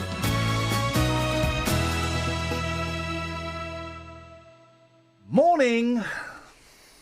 So we were going to. What's this? I feel we should do these things out on air, not to denigrate anyone, but just let everyone. We should do our working outs. Yeah, workings definitely. out or working outs. Workings out, I would say. We should show our workings outs on air. We have been speaking this morning. It's been in the news about Matthew Chalice, 34-year-old from Bishop Stortford, began a 3-year prison sentence. He was accused of shaking his 4-month-old baby boy and causing damage that caused him to have a fit. Mm-hmm. Him and his family and people protest his innocence. We spoke to Samantha Freight, who's a friend of the family, who said there was evidence that he was innocent. And we were supposed to be speaking to Matthew's former partner. Have I got that right? The mother of the boy. The baby's mum, who is speaking out in defence of him and saying that he didn't do anything of the sort, and that to suggest that he'd harmed his boy is ridiculous. Yeah. But unfortunately, we're getting no answer on any of her phones. We had 3 numbers, is that right? Yeah, we did. For her, and we've tried all 3. And one switched off, one is an answer phone, and one, I don't know what's going on. So I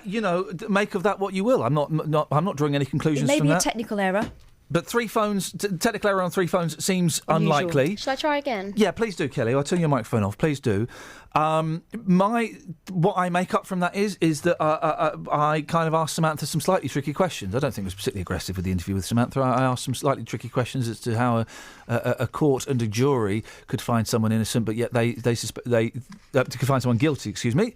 But the family and friends thought he was innocent. I asked what the evidence was, and she said, "Well, that's not up for me to say. I'll let this woman do it." Yeah, she kind of kicked it forward for Danielle, didn't she? And Danielle's not answering. And maybe she bottled it. Maybe she got angry with what was said. Maybe there is a technical problem. We just don't know. Maybe she forgot. Those but you are would all, think if it was that important, you wouldn't forget. Those are all potential options. So who knows? We'll keep trying. 03459 455 555 is the phone number if you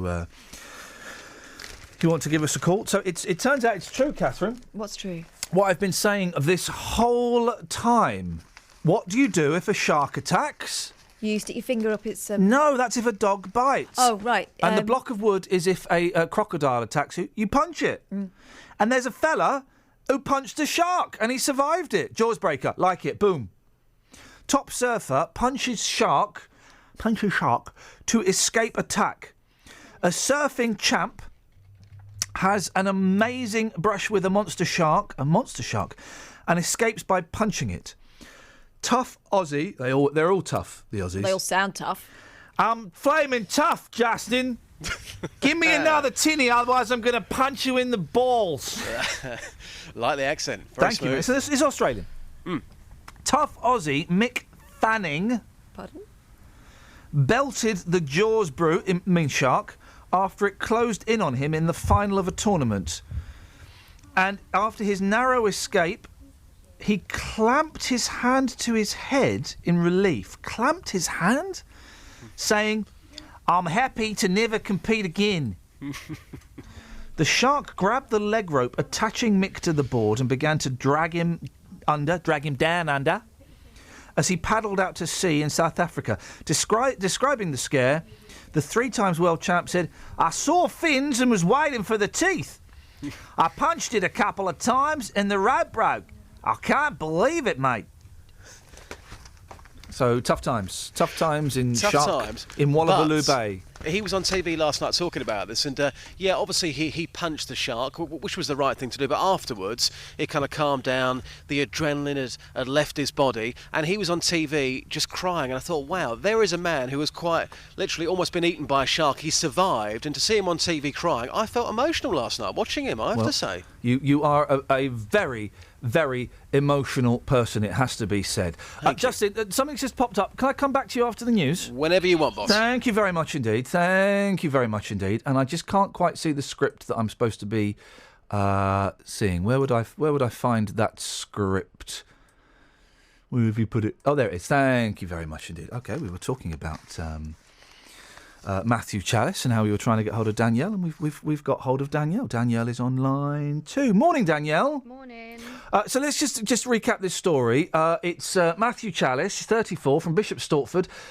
He recently started a 3-year sentence. He was found guilty of shaking yours and his baby boy and causing serious damage that resulted in a fit. You think he's innocent. You and your family and friends are taking a petition to Westminster. Why do you think he's innocent? Just because I've only ever associated love between Ollie and his dad. You know, he's got such a protective nature in him. I just know that whoever was at home with Ollie that day, Ollie would have presented the exact same way.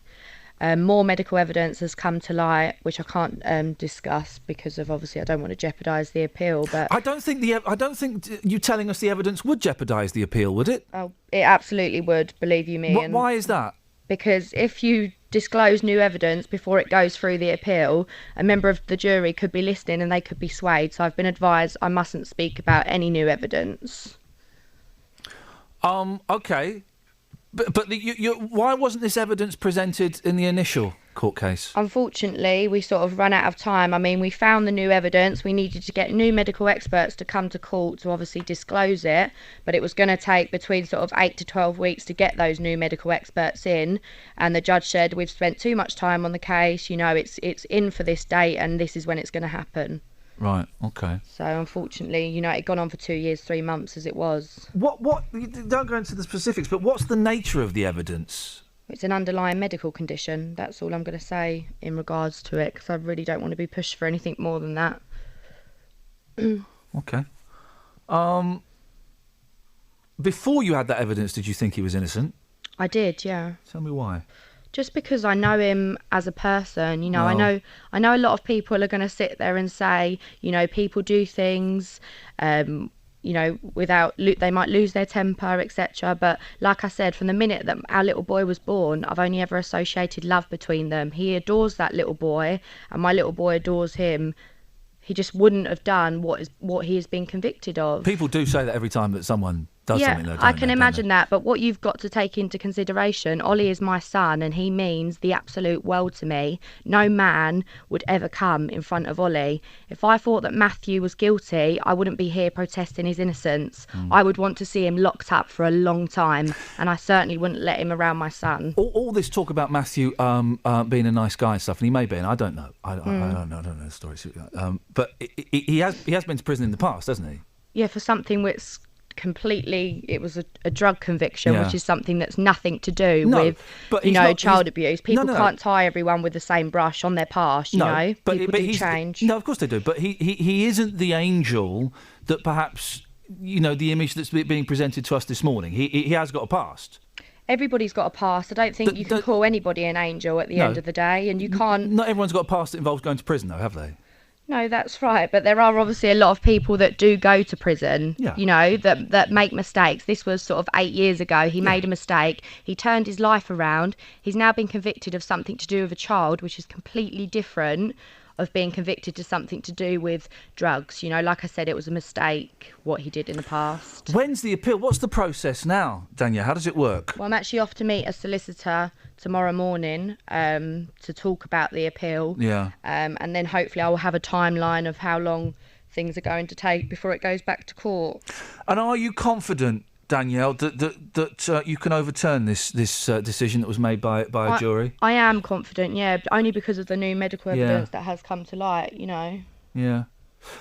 How's your son doing? That's the main thing, isn't it? How is he now? He's physically well, is he? Yeah, he's doing really well, bless him. He's your average, happy, healthy 2.5-year-old. Well, good luck with that. Yeah, he's they're hard work, wonderful. aren't they? I know they are, but I wouldn't have it any other way. They are. My youngest is 3.5, and they're the most fun. But flipping heck, they're hard work, aren't they? They are hard work. Listen, Danielle, I really appreciate you talking to us. And I appreciate you kind of, taking my. I'm just asking the questions that I guess some of the listeners would want to ask. Yeah, I get that. I hope the right thing happens for you and your family. I really, really do, and it'd be great if you could keep in touch and let us know, when the appeal is. Oh, absolutely. I will keep you informed. All right. Good luck to you and your boy. Thanks very much. Ta-ta. There we go. 03459 455 555. I hope the right thing happens. Where are we now? 8:46. Let's get the travel. Travel news for beds, cards and bugs. BBC Three Counties Radio. Seeing delays on the M1 southbound between junction 12 for Flitwick and junction 9 at Redbourne. And also on the A5, it's looking particularly slow on the sensors southbound between Kensworth and junction 9 for the M1. The M25 heading anti-clockwise, there's delays between junction 24 at Potters Bar and junction 23 for the A1M. And taking a look at the A1, that's queuing on camera between the Holiday Inn and Stirling Corner. And on the trains, delays of up to 20 minutes on Great Northern between Stevenage and Moorgate, and that's all due to a signalling problem. I'm Nicola Richards with BBC Three Counties Radio.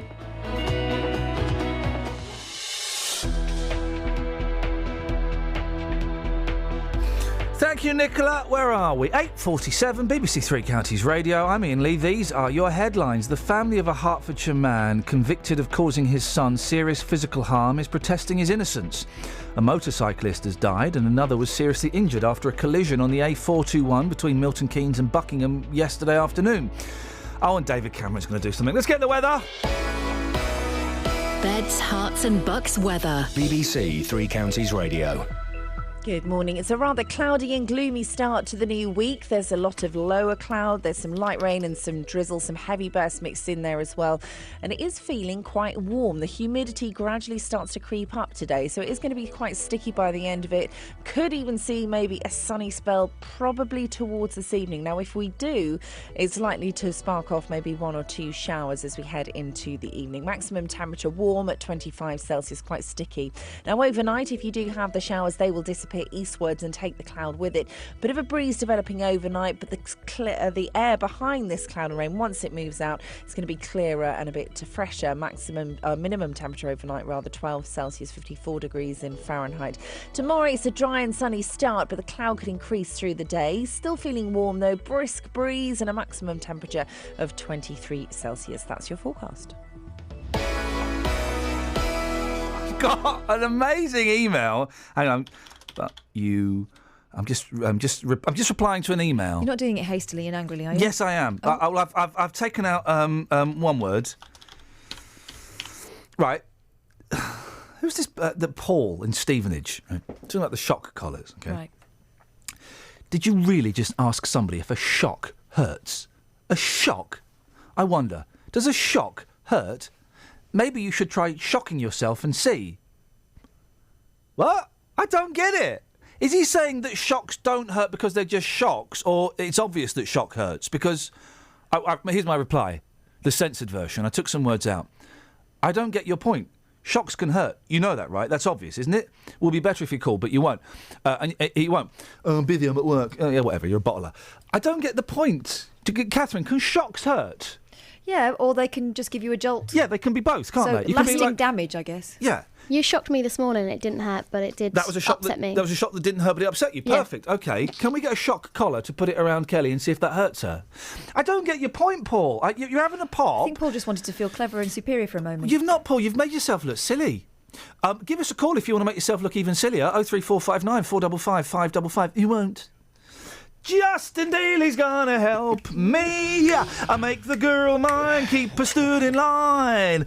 Justin Daly's gonna help me. I make the girl mine, wave the victory sign. You all right, Deals? Geezer, I've got a great idea for you. Oh, I've got yeah, a go on. great idea. Now, Go on, you've been talking this morning. Oh, I want to get a dog for the kids. What do I get? Etc. Etc. Well, I want to get a dog just for Christmas, but apparently you're not allowed to do that anymore. No, Jeez. they banned that in the 80s, and it's still banned now. But, boss, what about this for an idea? Okay, J-Dog on the streets with another dog, my mum's dog, the Bichon Poo, dog on the streets this week. What do you reckon? Dog on dog? I don't want any dog on dog action. Come on. Crying out loud. Yeah, all right. If you want to take your dog to the streets. Yeah. It's not just your dog, though. That's kind of your furry half-brother, isn't it? Isn't it? You want to take that to the streets? Well, listen, I can take him to the streets. You can meet him afterwards. You can work out if this is the dog for you. That dog Bichon is not. Poo's fantastic. What do you mean that's not? That dog is... What? Paul's replied. Hang on. Sorry if I didn't make myself clear. Shocks hurt. Well, they don't always, Paul. You're not making yourself clear. What, Paul? You've obviously got beef, but you don't know what you got beef about. That's therein lies your problem, Paul. Paul, may I suggest this show's too clever for you? Thanks very much indeed. I'm declaring war, by the way, Justin. I've not mentioned this. I'm declaring war on the moribund. The moribund, the moribund, the moribund, the dry and the insipid. We're taking it down. Here we go. Hang on. Whenever I hear this song in my car, I always get this. This is what pops up in my head. You ready? Justin Daly's gonna help me. I make the girl mine, keep her stood in line. Justin Daly's gonna help me. I make the girl mine, keep her stood in line. I make the girl mine, wave the victory sign every single time. Now, that would suggest to me that I'm some sort of geezer expert, so I can advise you on how to keep ladies in check. That's what that would imply, that wouldn't it, Ribena Rosie? Yeah, indeed. And, you know, Justin Daly is some kind of geezer expert. Thank you. Yeah, I spoke to him last week. Oh, sorry? They've been seeing each other behind your back. I was a traitor and I called him last week when you were off. It does annoy me when my callers speak to other presenters when they're filling in for me. I'm sorry about that. It kind of makes me feel a little bit cheap. And I'm away in 3 weeks' time. No idea who's filling in for me. But will you be calling in then, Rosie? Oh, definitely not, no. Thank you very much. That's the way I like it. In fact, it reminds me of, a few little words that go like this. Justin Daly's gonna help me. Wave the girl mine, keep her stood in line. Justin Daly's gonna help me. I make the girl mine, keep her stood in line. I make the girl mine, wave the victory sign. Every single time. Rosie, what would you like to say? You're through to me and the J-Dog. Yeah, well, I was going to play rock, paper, scissors, and also I was just going to say you can live your whole life with only one kidney. One kidney and 70 grand. What's your best price for cash on a kidney, Rosie? Oh, I don't know. I could really do with a lot of work on the house, so a couple of $100 grand, I reckon, for one of mine. Get real. There are Sri Lankans selling them for 75,000. Well, they're going to buy yours for a couple of hundred. Yeah, but I'm very healthy stock, you know. Oh, mine's 8,500 is my best. Oh, excuse me, hang on. Justin Daly's gonna help me. Make the girl mine, keep her stood in line. All together. Justin Daly's gonna help me. I make the girl mine, keep her stood in line. I make the goggles, oh I know this bit. I make the girl mine, keep her stood in line. Justin Daly's gonna help me. I make the girl mine, wave the silly line. I make the girl mine, wave the victory sign.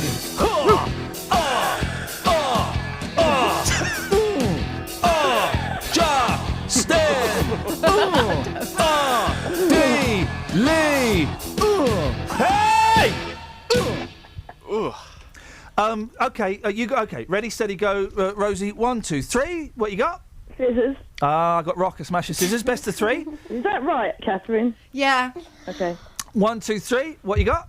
Paper. Oh, I got scissors. You did as well. Last one. 1, 2, 3. What you got?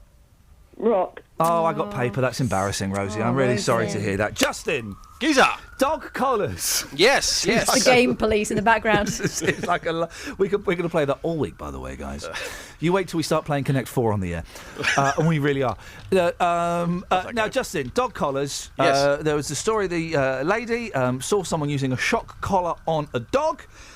She went over, had a word with the woman. She claimed she wasn't confrontational. I picked up a tone in her voice.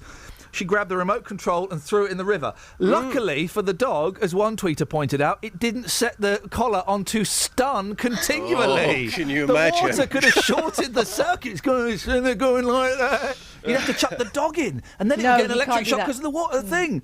You've taken this to the streets, Justin. I have. I've been asking, did Sian do the right thing by stepping in? And also, dog owners this morning, if they saw somebody else using one of these electric shock collars, would they also get involved?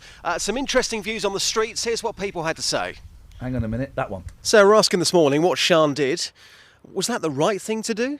If I'd have been younger, I'd have done it. Too right. That's cruelty to dogs.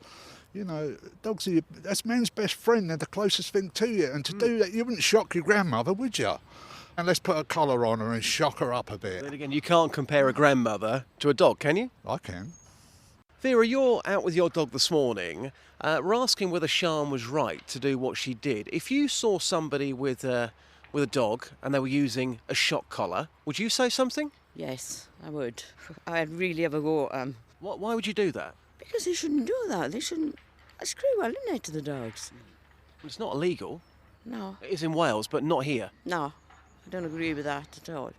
So Sian got involved, and what she did, she took the remote control off the owner and she threw it into the water.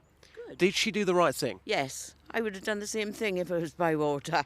Judith, we're talking about Sian this morning. She took the remote control, she threw it in the water. Did she do the right thing?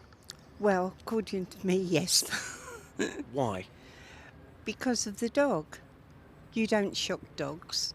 If you saw somebody right now in this park and they were shocking a dog because they'd done something wrong, would you step in or would you walk on?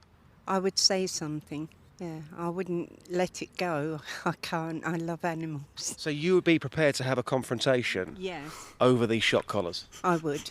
No, I think it's wicked and evil. Shocking the dog. You have you have such a beautiful turn of phrase. Well, that's what it is, isn't it? Shocking the dog. You're shocking the dog with an electric shock collar. What else are you doing? You're making it sound like you're showing it hardcore dognography. Is that the word? Is that the word? Pornography. If it's an There we go. electric shock collar, you're shocking the dog. Here's the thing, Justin. Do you know what the filthiest and I mean filthiest amphibians are in the world? Go on, boss. Talk Frogs. Frogs. Do you know why? Go on. They're always looking at frogs porn. Do you get it? Yeah, it's nice, that one, isn't it? They make their own. Oh, they do. Okay, let's leave it there because I can feel us getting the sack in the last minute of the. Getting the sack. There we go, done it. Travel news for beds, cards, and bugs. BBC Three Counties Radio. Well, very slow moving on the A1 heading southbound between the Great North Road and the Black Cat roundabout. Also seeing delays on the A10 southbound between junction 25 for Enfield and the North Circular Road. So far the M25 anti-clockwise, that's queuing from junction 19 at Watford to junction 16 for the M40. Also very heavy anti-clockwise between junction 24 at Potters Bar and junction 23 for the A1M. Take a look in Watford, looking very heavy on Lower High Street just to Eastbury Road. And so far, checking in on the trains, not seeing any problems or delays. I'm Nicola Richards with BBC Three Counties Radio. Nicola, thank you very much. Thank you for your calls and your texts and your emails. Most of them, not the dumb ones. I am declaring war on the moribund. Why can't I say that? Hang on a second. I'm declaring war on the moribund, the dull and the insipid. Trust me, we got some cracking ideas for this show coming up. Some cracking ideas. Stay tuned. Local and vocal across beds, hearts and bucks. This is BBC Three Counties Radio. Thank you, Iain. Good morning. Welcome to the JVS show. I'm Jonathan Vernon Smith. It's Monday, it's 9 o'clock, and on today's Big Phone